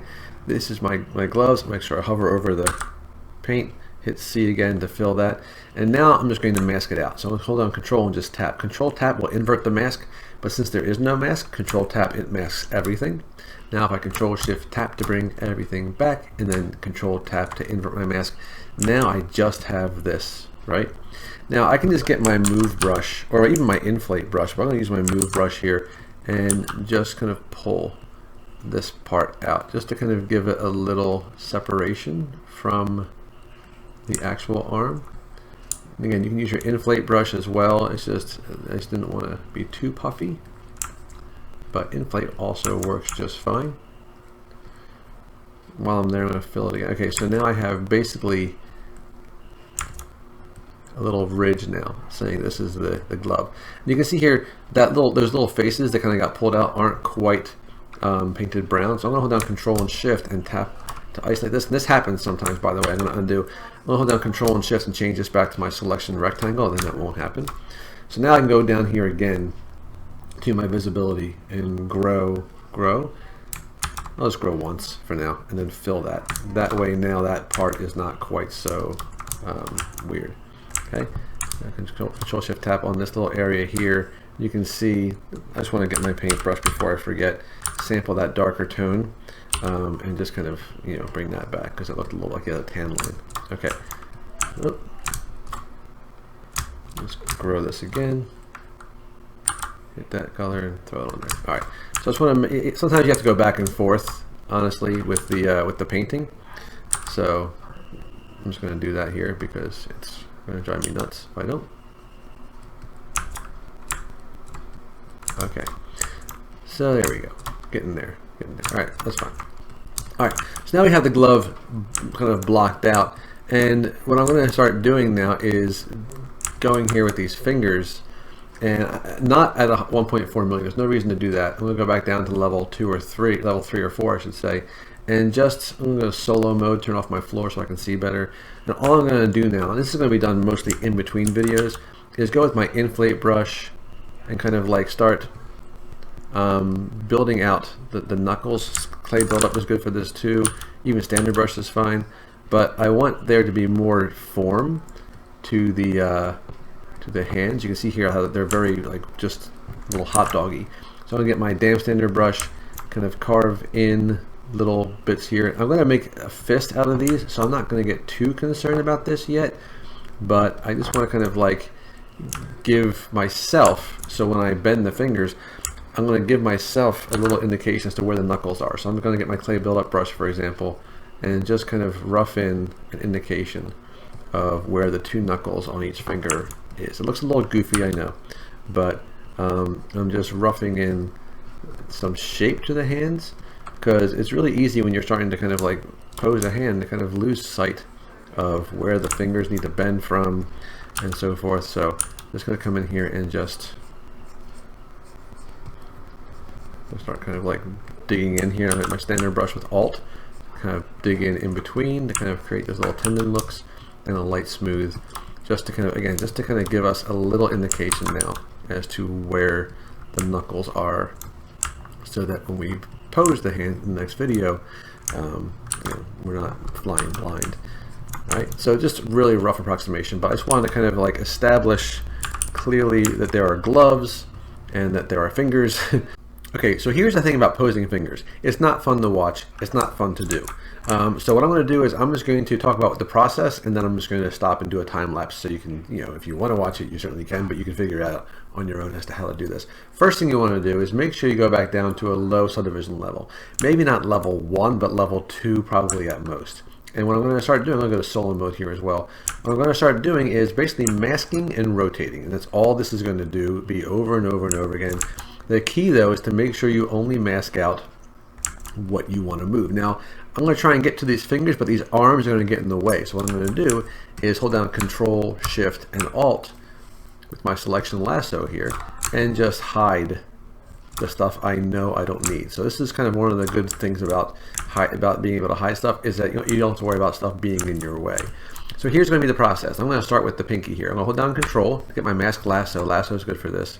I'm going to mask out just this finger. Now make sure you get the entire finger, but nothing else. So I got this entire finger.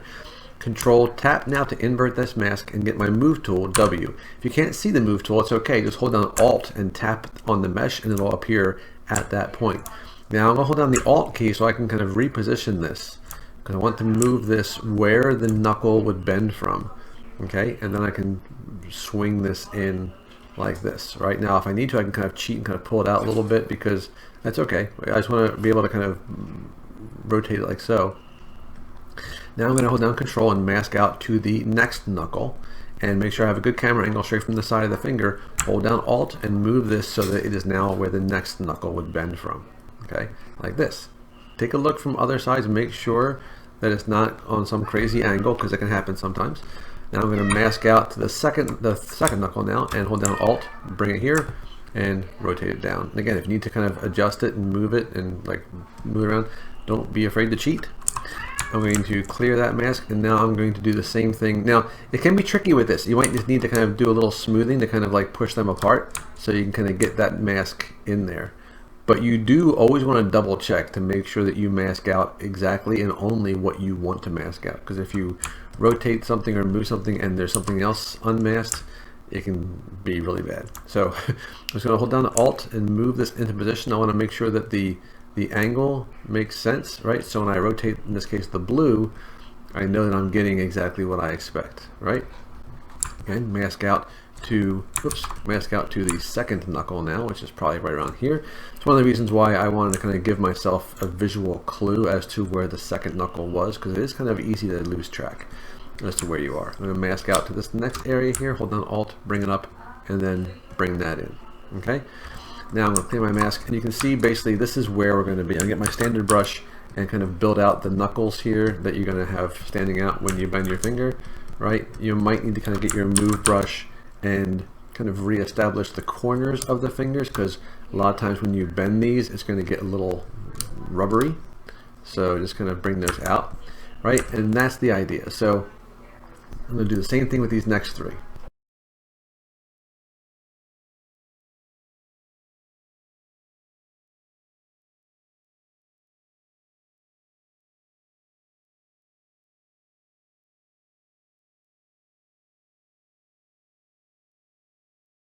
Okay, so we're going to make Wolverine's claws now. And the first thing I want to do is make the actual little the little holders for the claws, these little shapes here.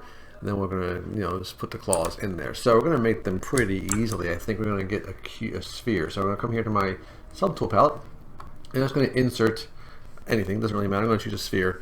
I'm going to make this gray for now, and I'm just going to go to my little gear and swap this out for this thing called a sphere 3D. Not the polysphere, sphere 3D. Let's go to my solo mode so I can see what's going on. You can see here, one of the cool things about this sphere 3D is that I can make this a full sphere, or I can kind of like bring this back, which is kind of what I want to do, because I want to have a little bit of a flat end for the claws to come out. So kind of like this is probably pretty good. I'm going to go to my little gear and go back to my gizmo. And I also want to remove the bottom half here. So while I have this, I'm going to go to my gizmo and go to flatten, and just flatten the bottom right up to about there. Right. Go to my gear, hit accept. Look at it from above here. I'm going to squash it in this direction. I do want to taper it too. I'm going to bring it down a little bit, but I want to do a little bit of a taper. So I'm going to go to my gear and choose taper. Now, actually, I'm not going to choose taper, and the reason why is because taper tapers it in from all directions. So if I taper it, see how it kind of bows up there? I don't want that. So I want to taper it in a different way. So what I'm going to do is just use my deformer. I'm going to go to my gear and choose deformer. And I'm going to go here to my little orange cones and push this in so I only have cones at the end, at both ends. I'm going to mask out the ends that the claw is going to come from. So I'll just have this, and now I can just squeeze this in like this a little bit, right? Oops, let's undo that so I can just do it one more time. So I can just mask out the other ones, squeeze this in. If I want to kind of squash it down, I can do that too. I can just hold down Control and mask out this top one, so I can then just push it down like this, right? So it stays nice and in place, okay? Now if I want to bring this end up, I can as well. I can hold down Control, mask out this middle one, invert it, just grab my little orange dude and kind of pull it up a little bit just to kind of give me more of a raised area. Go to my gear, hit accept. Now what I want to do is it's got these two little ridges going across there, so let's do that. First thing I want to do is I want to widen this a little bit too. I'm going to go back to my move tool. Let's go back to my deformer. I'm going to increase the number of little subdivisions here to about there. I can mask out this one, invert, go to my little red scale and kind of widen this a little bit just so that it gets a little wider toward the end there. Okay, anyway, so now let's make this into metal. I'm going to come over here and choose Z metal as my material, and I have mRGB turned on. Let's hit fill object. Now I'm going to go back to plain old RGB, which is what the move tool has by default. Move brush, I should say. And now let's go to polyframe. I want to have a couple little ridges in here, so I'm going to go to my Z modeler brush, the brush that we used to work on. I don't know. I think it was the boots. And let's go to B and then Z, and let's go to Z modeler. And what I want to do basically is take two of these edges and kind of like bevel them into polygroups. So I'm going to hover over, say, this one, hold down spacebar, make sure you hover over an edge, right? Not a face, not a point, but an edge. So you see edge, hold down spacebar, you should see edge actions right here. I'm going to choose bevel. I'll hover over this little line, just tap and drag my pen until I get the beveled edge and the polygroup that I like. Now if I want to do another one, and I do, like say right here, instead of tapping and dragging, I can just tap and it'll redo it exactly the same way. Okay, so now I want to make these little areas pushed in. So I'm going to hover over a face. Now mine says extrude polygroup all, which is what I want. Now I have it like that because the last time I used it in a previous video, I set it to this. If you are starting new and it says something like QMesh a poly, which is what it says by default, hover over a face here, hold down spacebar, make sure it says polygon actions, set it to extrude, and set it to polygroup all. Okay, so you're going to tell it to extrude a polygroup, and the polygroup is this different colored group of faces here. So I'm going to hold on, hover over this face, and tap and drag my pen inward to extrude that in. I want to do the exact same thing here. So instead of tapping and dragging, just hover over that face and just tap. It'll do it the exact same way. Okay. Now while I'm here, I might as well clean up this edge. So I'm going to bevel this edge a little bit. So I'm going to hover over this little edge, and it still says bevel. Just tap and drag a little bit, just kind of wiggle it so it knows to kind of like use a smaller version of bevel. Otherwise it'll bevel the exact same width as you had in the past. And once you have it done the first time, now I can just go through and just tap these edges, and it just kind of makes the edges a little bit cleaner. And now, one more thing I want to do. I'm going to hover over this edge here, okay, and hold down spacebar and change it to insert. I'm going to tap and drag an edge on both corners here. And the reason why I'm doing this is because I want this edge to stay nice and sharp, and having edges right there by the corners will do that. So now I also want these to be dark. So I'm going to hold down Control and Shift and tap on that poly group. You see that? I'm going to come here and choose black, fill object. I'll go back to Zebra Paint now. And now if I Control Shift tap to bring everything back, you'll see I have this cool little, thing going on here. Okay. Now if I hit D, you see here it gets nice and smooth, but at the end here it looks a little goofy, right? So that smooth mesh preview that we're doing, that dynamic subdiv is showing me that this is a problem. So I want to kind of make this edge nice and clean. So if I go back to my Z modeler brush, I'm going to hover over an edge, make sure this is set to insert again. I can hover over one of these little spokes and tap, and it's going to add an edge. And if I push this right up against that edge there, it'll keep that edge sharper. I can come at this edge from the other side as well, from here, and just tap and drag. And now that edge is going to be supported. So now if I hit D again, you'll note that stays nice and sharp. Okay, this is what I want. I want to have 3 of these on each hand. So I'm going to turn solo mode off, get my move tool, and I'm going to go here to one side. Doesn't really matter which side it is. I'm going to bring this over here, rotate it. Obviously it needs to be scaled down quite a bit. I'm going to start right in the middle. That way I know, that I need to adjust it on either side. I'm just going to go to the fist here really fast and adjust this shape because it looks terrible. Okay, better at least. So look at my move tool now. Again, I'm going to rotate this down, put this right smack in the middle here. I'm going to scale it in a little bit here, scale the whole thing down a touch more. Okay. Just decide where along the hand you want this to go. Kind of right about there is probably pretty good. Just make sure it's completely on there. Angle it up so that the blade has somewhere to come from.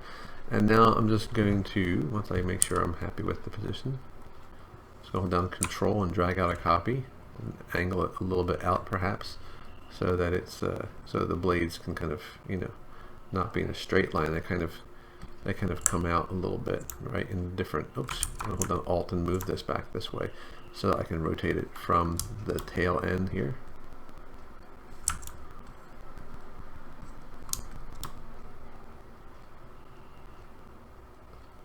Like this.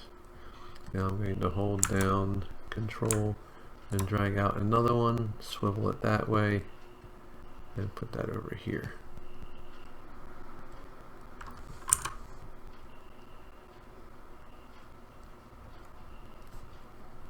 Okay, so this will be where the claws come from.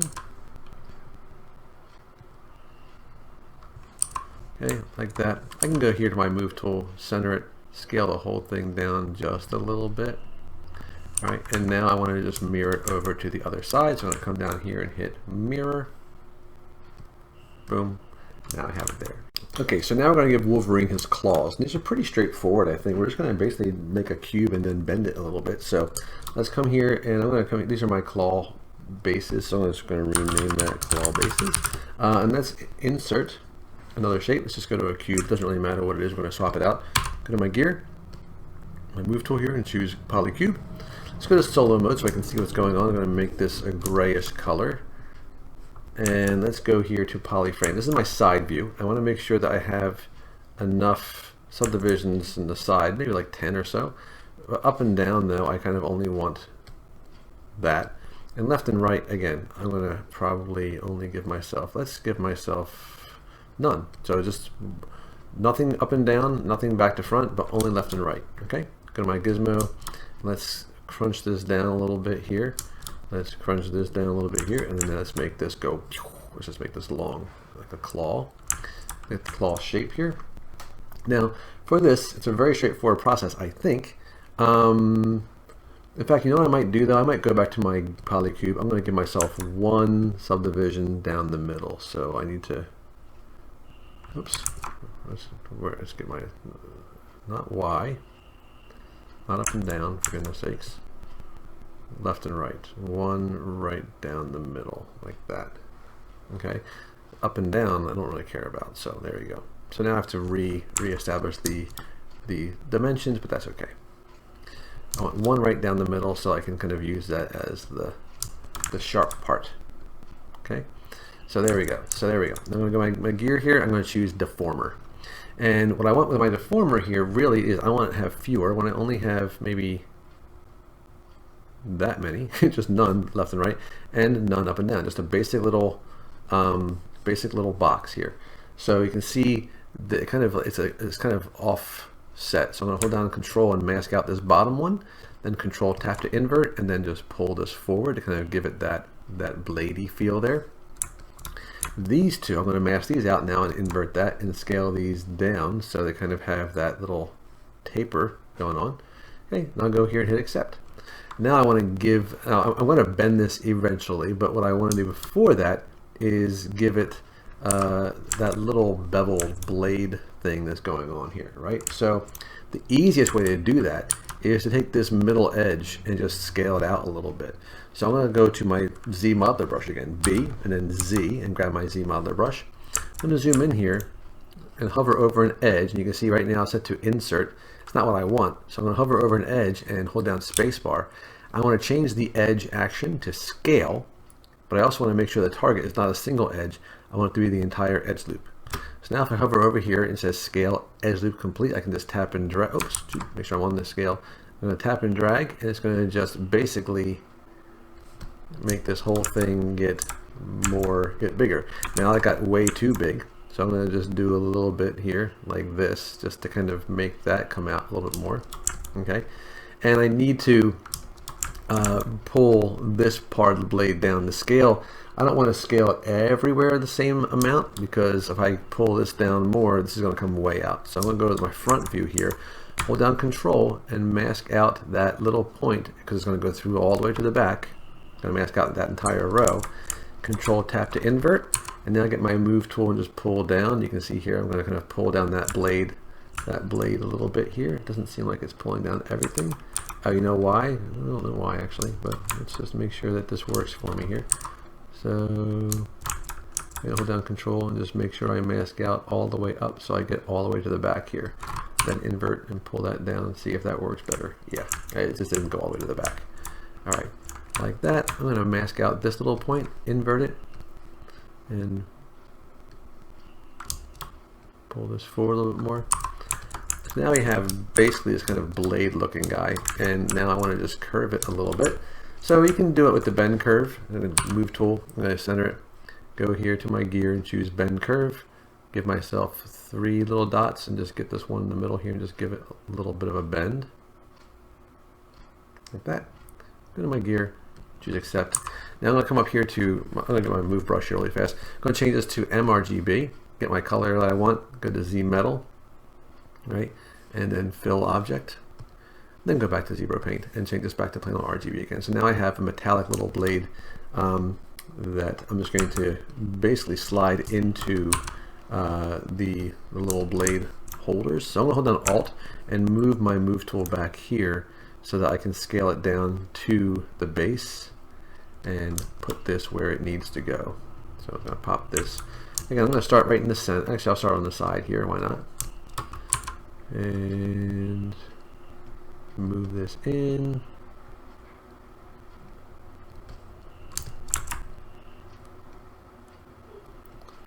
Slide it right in there.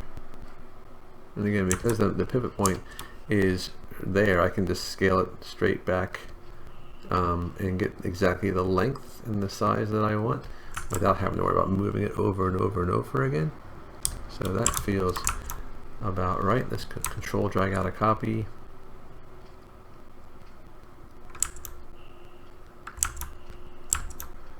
So take your time with these, make sure that they're the right angle and they match up with the blade holder. Okay, and Control drag out another one, swivel it into place. I'm trying to keep use the actual arrows and not the white arrows. That way I know that I'm moving it exactly in that axis, because when you're doing something like this where it kind of needs to be pretty precise, you want to make sure that you know exactly what you're doing with it in terms of where you're rotating it and where you're moving it and stuff. So that's close, I think. That middle one seems like it's a little off compared to the other two, so I'm just going to nudge it over. There we go. Now we got those blades. They might be a little bit longer than they should be, but I kind of like them like that.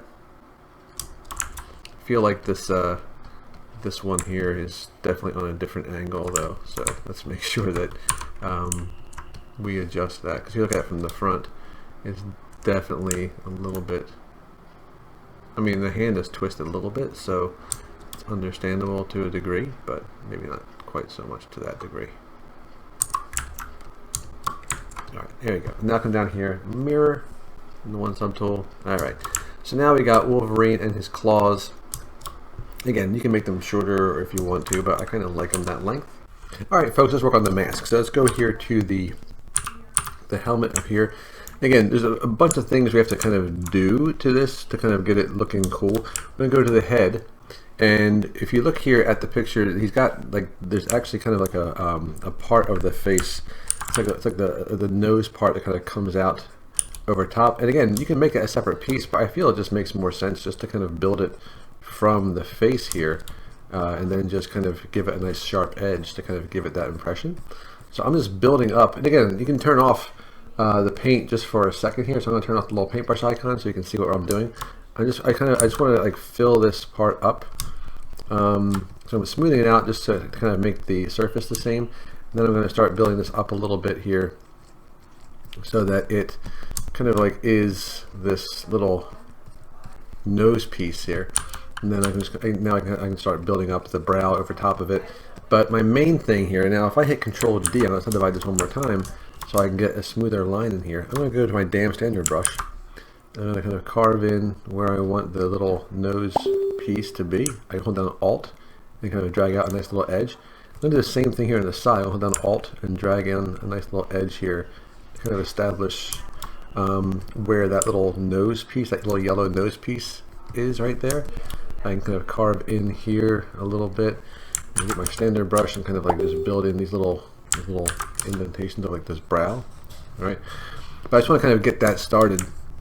I can come in here now with my damn standard brush and just kind of establish a little bit more clearly where the little ridge is going to be. We're going to do more once we have more points, but I want to kind of get that started. Okay, so I kind of have the indication of where that mask is going to be, but I don't have enough points for this to really look good yet. So I'm going to divide this a couple more times. So I have 1.6 million, and what I want to do is establish exactly where the yellow part of the helmet is. So I'm going to go, basically I'm going to go to solo mode, and I'm just going to hold down Control. I'm going to change this to my mask lasso. I'm just going to lasso basically a line where I think that yellow helmet is going to be, kind of like right there maybe. Go to Sharpen Mask. I'm going to Control Tap to invert my mask. Now I'm going to get my inflate brush and just lightly, again, very lightly just go over this edge just to kind of give a raised edge feel to this, so it feels like a separate little piece.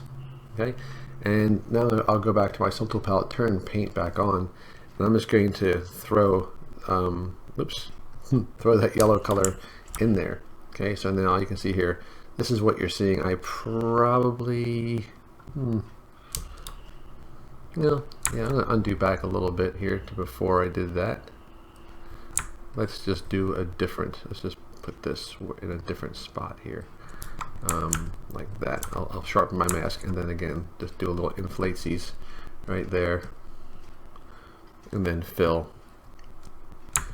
Alright, so now and while I have this open like this, and it's just this area, I'm going to hit Control W. What that's going to, oh, actually I'm going to hold down Control and Tap to invert my mask, and then hit Control W. It's going to make a polygroup out of that masked area. So in case I need to isolate that area again, I can and not have to worry too much about it. Okay, so that's kind of a nice little way to ensure that you have some, you can get back to that. Right. I'll clear my mask. I'm going to come in here and hit B for brush, and then O for orb cracks. I want to kind of get a nice clean sharp line here that we started way back when in the mask.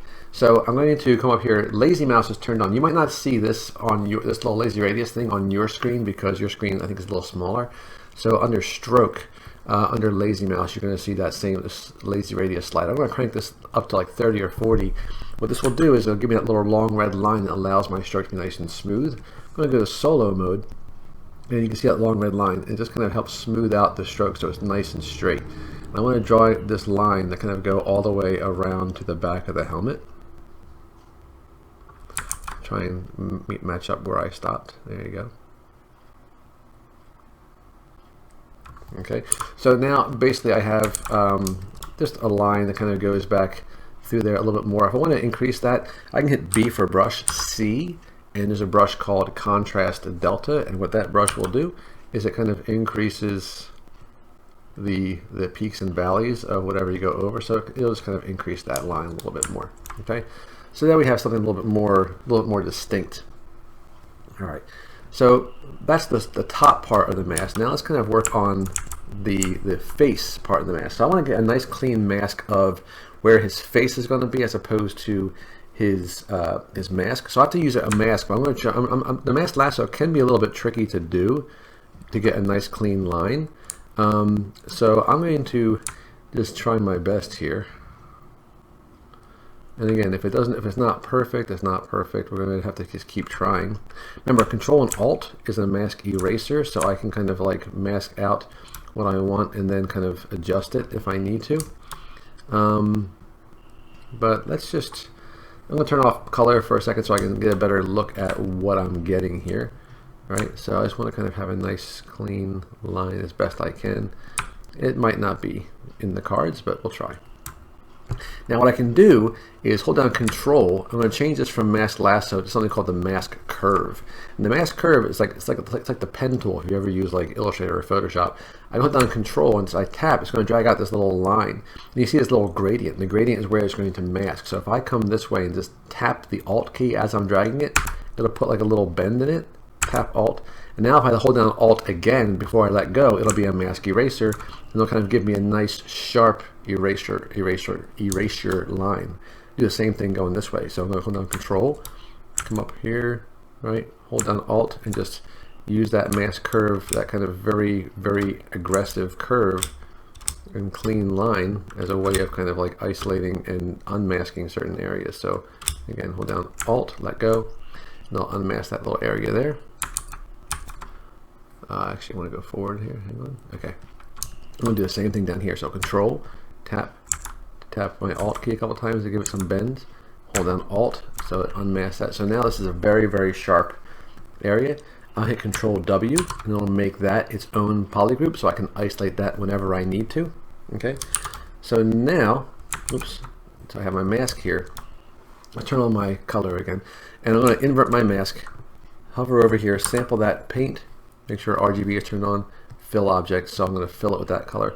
Now I'm going to Control Tap to invert, and I want to fill the rest of this with this dark brown, but obviously not the yellow part. So I can Control Shift, go to my selection rectangle, tap on here to select that, Control Shift tap on it a second time to hide that. And now I will need to repaint the nose, but that's okay. So I'm just going to go here, sample that brown, and before I fill, don't forget, I'm going to hide the torso. I'm going to mask the torso out a little bit here. So I'll just use my mask curve for that. The mask curve can take a little bit of time, so I'm going to go back to my mask lasso for the rest of this. But now I can just hit fill object. Now it's going to fill that, and I can just Control Tap and drag to clear my mask. Control Shift Tap to bring everything back. And now again, it's a lot cleaner. I might need to do a little bit more. Some little minor adjustments here to kind of get the right paint.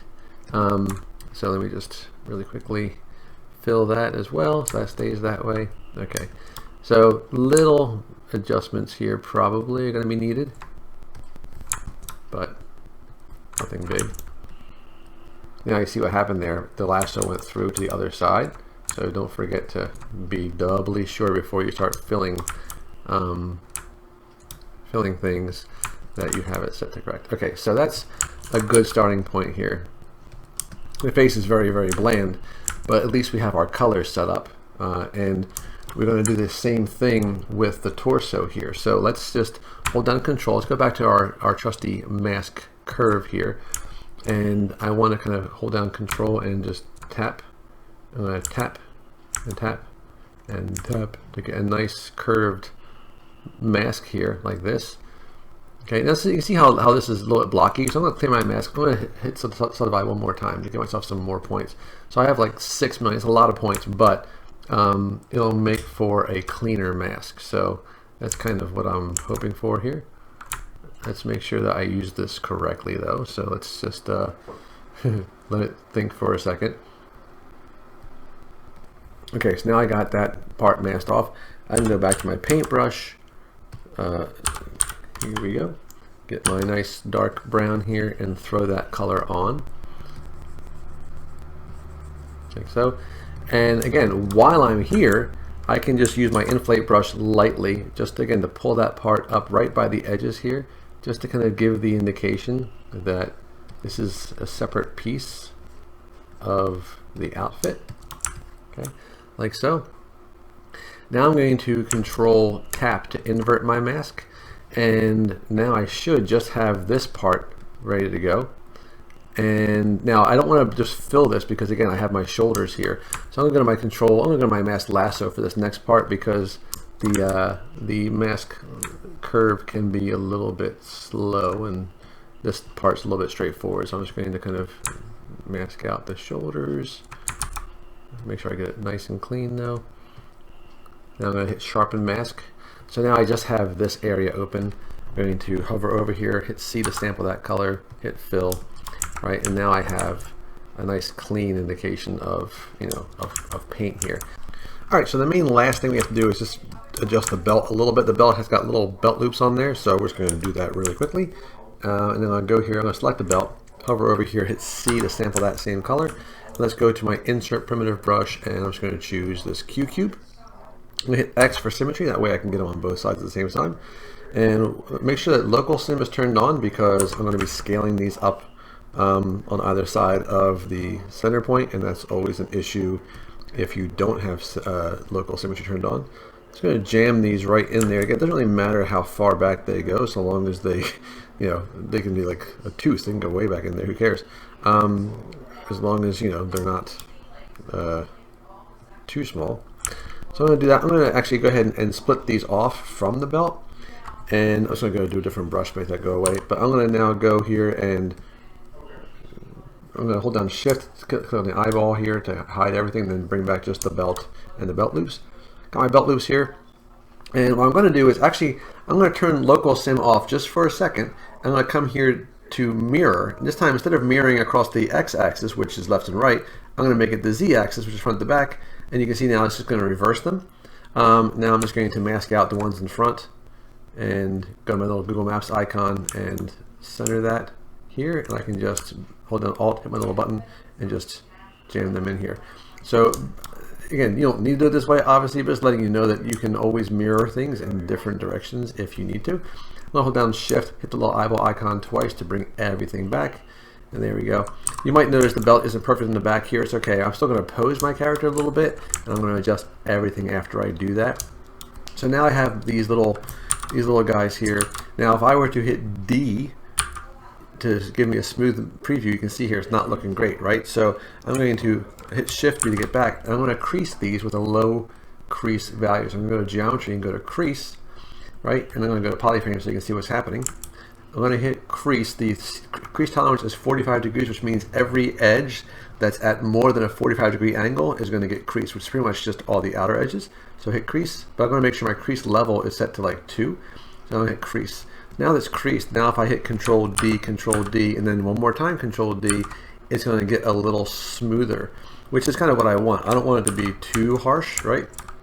Because again, if the crease level is set to 2, that means those edges will stay sharp through 2 subdivisions. If I subdivide 2 more times, then it's going to be a little bit smoother and it looks a little bit nicer. Let's now go to the actual belt. And again, I'm going to need to do the same thing with this. I need to crease this. So I'm going to hit Crease. But actually, let me undo that, make sure my crease level is set to something like 2. So now I'm going to crease. And now I'm going to subdivide, Control D, Control D, Control D, and now again you're going to see it's going to start getting a little bit smoother now. What I want to do is got kind of like basically like a little bit of a stitch going around there. So let's go ahead and do that. Now I'm going to need a lot of points for this stitch to look good, so I'm going to divide again. So I have 500,000. I'm going to divide one more time. So it seems like a lot of points for a belt, and it is, but I want to kind of make sure I have plenty of points for this. I'm going to turn symmetry off for this. I don't want it to overlap itself. I'll hit B for brush and then S. And you're going to see a brush here called Stitch Basic. And it is set to add paint. So I'm going to just set it to RGB. I'm going to sample that red and then make it a tiny bit lighter so that it's a little bit different. Now I'm going to come here and just start tapping and dragging right across the front. You're going to see I get this very long red line. That is that lazy mouse, which helps kind of smooth out the stroke. So I'm going to let that lazy mouse do its work. I'm going to come across the front, on the top and the bottom here as best I can. And now I'm going to move my camera to the side and just kind of pick up where I left off, again as best I can. Doesn't need to be perfect necessarily, you just want to kind of be as close as possible so that it makes the most sense. But again, you need to have a lot of points for this, right? This will not work if you have like 20,000 points. It only works if you have probably 1 million or 2. So just be aware that you need to kind of prep your mesh for something like this, right? So then I come here and just drag this out a little bit more,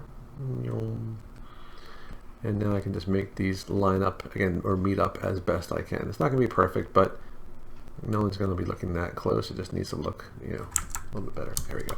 Now I'm going to go to my standard brush, set this to spray, choose my alpha as my little scratchy alpha here. I'm going to set this to Z subtract and go down to a lower sort of a lower intensity, like 9 or so.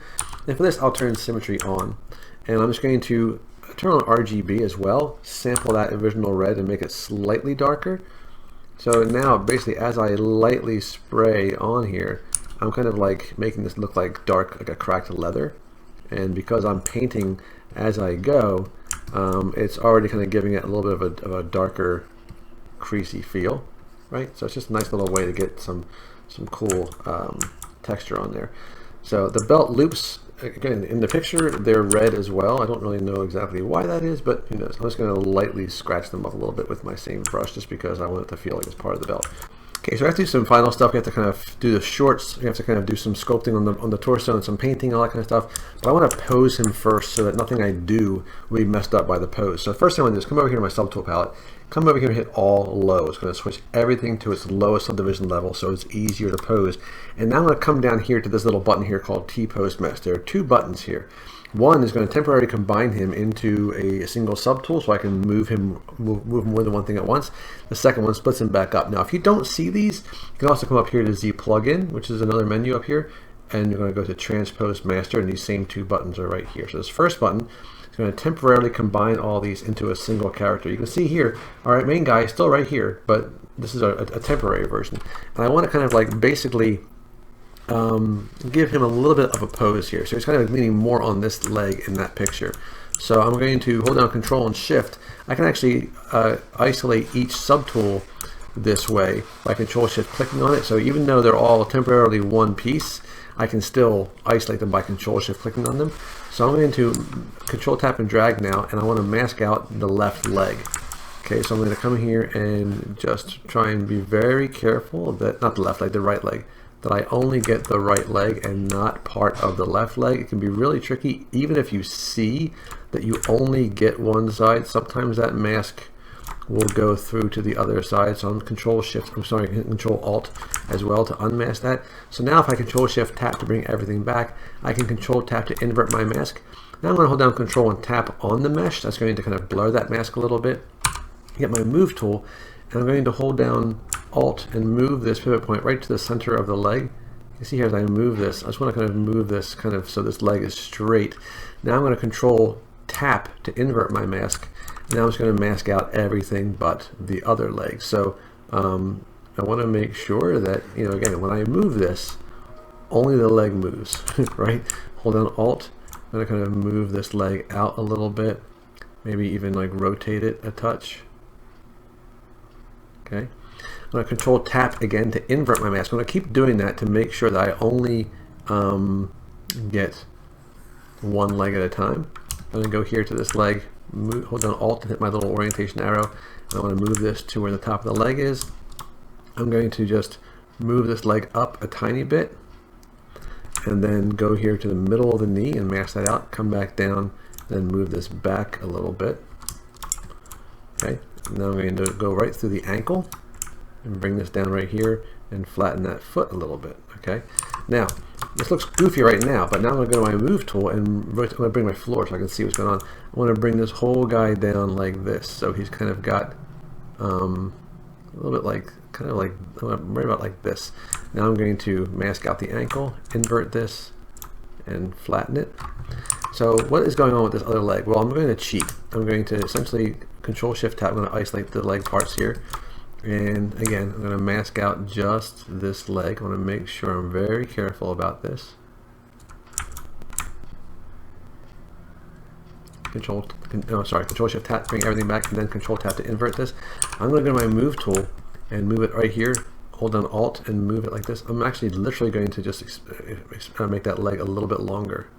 I'm just totally cheating. I'm just going to stretch it out a little bit. Okay. Now I'm going to mask to the ankle. Bring this down and then rotate this ankle down so that it's flat on the ground. Okay, maybe angle it out a little bit like this. Okay, so now I have him kind of like a little bit of it on an angle here. I'm going to also I'm going to go my side camera here. I'm going to hold down Alt and go right through the ankles, both ankles here. Go to my Move tool, hold down Alt, hit my orientation button, and I actually angle him forward a little bit like this. And then I'm going to clear my mask, Control-Shift-Tap on the torso, the arms, the claws, the mask, and the eyes. Mask out the whole lower body. Control-Shift-Tap to bring everything back. Move my guy up here. I'm going to also mask out just the very bottom of the torso so it stays with the upper body, the lower body. I'm going to angle him back just a little bit. Hold down Alt and move this here. Give him a little bit of a twist. Now I'm going to mask up to about the rib cage. Get my Move tool, hold down Alt, move it up, give him more of a twist. So like he's kind of going to be looking at it kind of like this. Maybe even angle him back this way, like this. Okay. Clear my mask. Let's go to my Move tool now. I'm going to hold down Alt, hit my little orientation arrow. I'm going to move the whole guy now, kind of like this. So he's kind of like, you know, got this kind of a look. Now I'm going to have him turning his head to us. So a lot of this is just masking and rotating, but it's really a powerful way to give him a personality. So masking this part, Control-Tap to invert, Control-Tap on the mesh to kind of blur that mask a little bit. Okay, hold down Alt and just tap, and it'll move the Move tool wherever you tap it. So it kind of gives you a head start in putting it where it needs to be. Just make sure you have it in the center here, so that when you rotate it, it rotates from the center. Okay, like this. I'm going to kind of turn his head down a little bit, right, and then move it toward, have it look at me like this. Okay, clear that mask. Let's have one of the arms go back here. I can Control-Shift-Tap on the arm, and it's really easy now to do that because the shoulder is a separate part, right? Now if I want to, I can mask out the shoulder a little bit as well, and then Control-Tap to invert, Control-Tap on the mesh just to blur it a little bit. Hold down Alt and tap where I want the Move tool to begin. I'm going to move it a little bit more to the center of the shoulder here. I'm going to just angle this out, maybe rotate this back a little bit.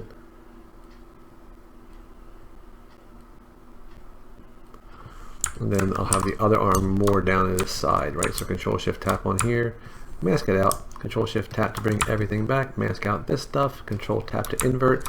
I don't even need to move the shoulder here. I can just Alt-Tap right there to put it right where the the arm will be, like around here. Okay, and I can just rotate it down, swing it a little bit, maybe move it down like this, so it's kind of like that. Okay. So now I'm going to clear my mask. That looks pretty decent. I could also rotate the foot a little bit. I can kind of go here, Control-Tap to invert, go to my Move tool, hold down Alt and tap it so it goes right there. Move it so it's kind of right smack dab in the middle. Hold down Alt to reorient this, and then I can just slide this out a little bit so it's kind of like his foot is like angled toward me. There you go. Right, now let's go here to the second button, the T-Pose Mesh to Subtools, or up here in Z Plugin, the second button. It's going to jump back to this guy and then swap out the parts one at a time. There you go. And now I'm going to come down here and hit all high. So it's going to restore him to his high res version. Okay, so we're on the home stretch now. We have him posed, we have him ready to go. Now I'm just going to do some final details. So I have to make sure before I forget to go to the pants here, the legs, and subdivide them quite a bit and do the same kind of thing I did with the shirt up here, which is to give these shorts a little bit more of a distinct look, right? So I'm going to go to solo mode, hold down control and go to my mask curve, which I think is just the best way to go about doing this. I'm going to mask out this part of the leg right here. I'm going to turn symmetry off. Don't forget, after you've I've subdivided this to quite a bit of points as well, 5.8 million. Once you've done the posing, if you have symmetry turned on, it will remain on until you turn it off. And once it's posed, obviously, symmetry really doesn't help anymore. So, in fact, it actually kind of works against you sometimes. So just make sure that if you do that, you come back and turn it off. Now I'm going to go back to my mask lasso just to kind of mask out the rest of this, so I don't have to worry about anything. And I'll hit my C to get that color. Fill it, right, to kind of keep it there. I'll go to my my inflate brush and just lightly kind of build up around that edge, like so, just to kind of make it, again, make it seem like these are a separate piece of clothing. Now I'll control tap to invert this, go back to my paintbrush here, sample that same yellow, and just kind of go up against that to make sure that there's no leftover brown from before. Okay, now I'll control tap to invert the mask again. Why? I don't know. I'm just going to keep that masked off for now. And I'm going to go back down one level just so it's not quite so dense. Don't worry about how that looks, but I want to kind of give these a little bit of a fold or wrinkle thing.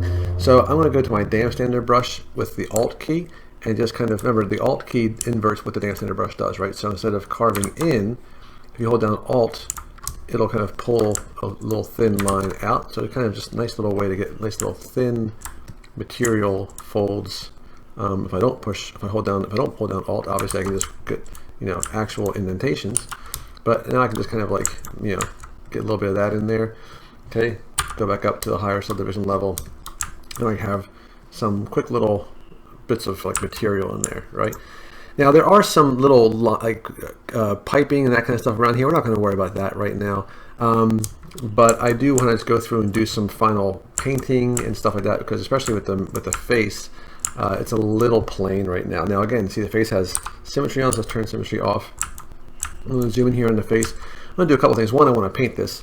If I hit Shift F, you can see I want to isolate this color. So what I'm going to do is come down here to my Poly Paint menu.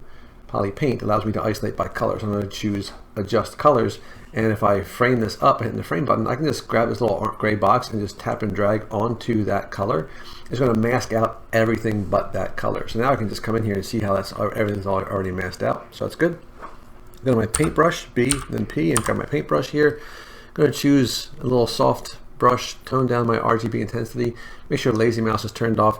And I'm just going to do a little bit of like coloring here, just kind of like get a little hint of warmth in here, maybe a little bit of a brownish tint as well, just to kind of give him some, you know, some life.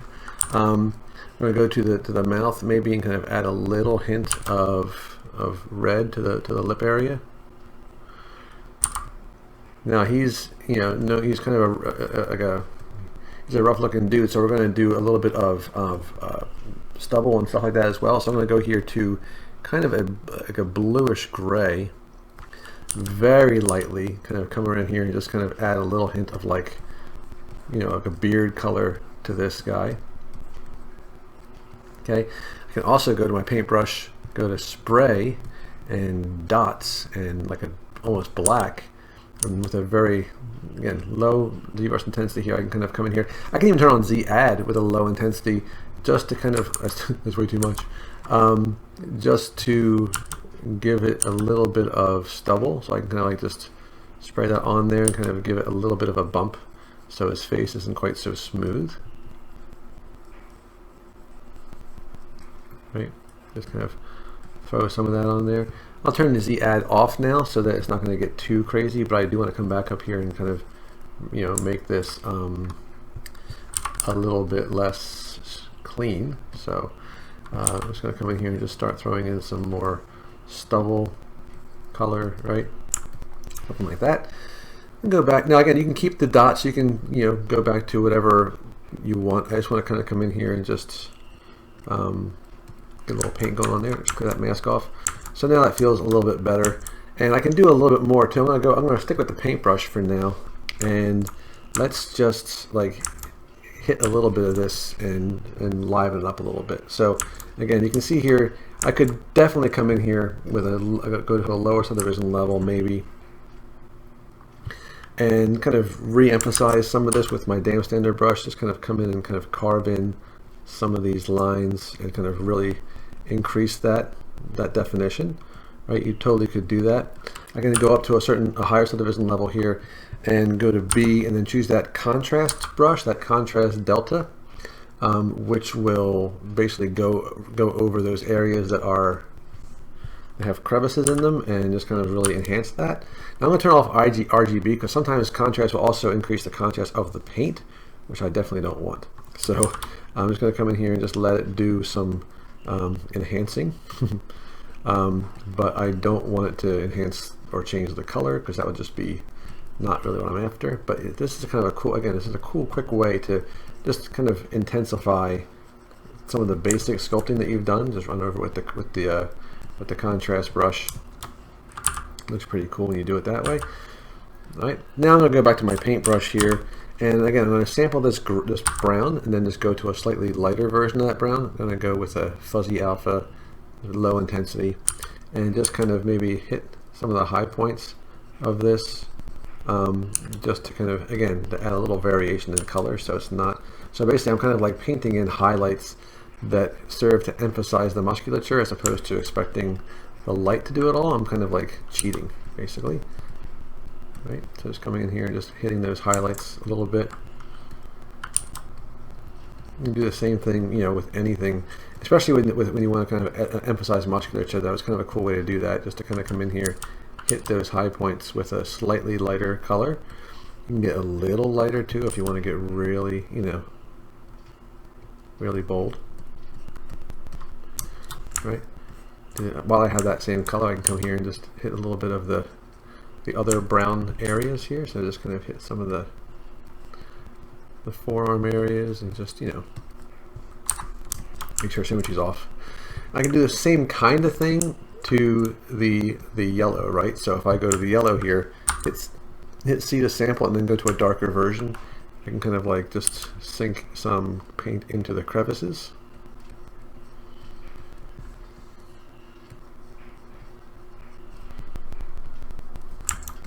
Right, again, just to kind of make it so it's not, oops, to make it so it's not just all one uniform color. I can kind of get a little bit of orangish tone in the mask as well, just to kind of to change it up a little bit, so it's not the same everywhere.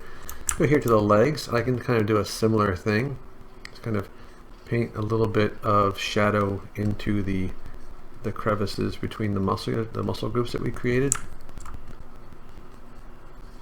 Maybe hit a little bit more down here.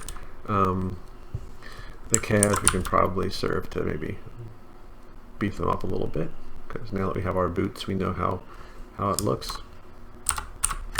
Back to my paintbrush, do a little bit more shadowing.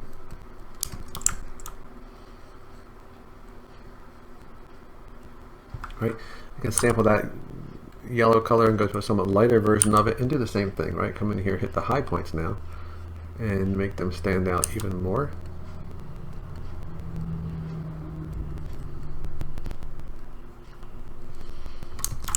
Do the same thing here on the torso, maybe hit some of those high points. Okay, so we're getting there. So the next video, I'm just going to kind of like show you what else I may have done, just to kind of like, I'm just going to go through, maybe adjust the boots a little bit, add a little bit of variation to them, and then just kind of go over what those things are, so you can kind of determine for yourself whether you want to do that. I'm going to do a little bit more painting here on the arm, maybe do a little spray of the scratch thing here to kind of just rough in some like just some shadowy stuff on there. just to kind of, again, to vary this up a little bit so it's not just the same thing everywhere, just to get some warmth in there. All right, so let me just show you a couple things I did to kind of like try and give him a little bit more pizzazz here. So I came down here, for example, to the belt, to the boots. I kind of used that mask curve to mask out certain areas and kind of pulled that out to kind of give it like a 2-level effect, and I painted it just to kind of make it look a little bit more interesting. You see here I masked and extracted some heel covers, again, just to make the boots have a little more going on.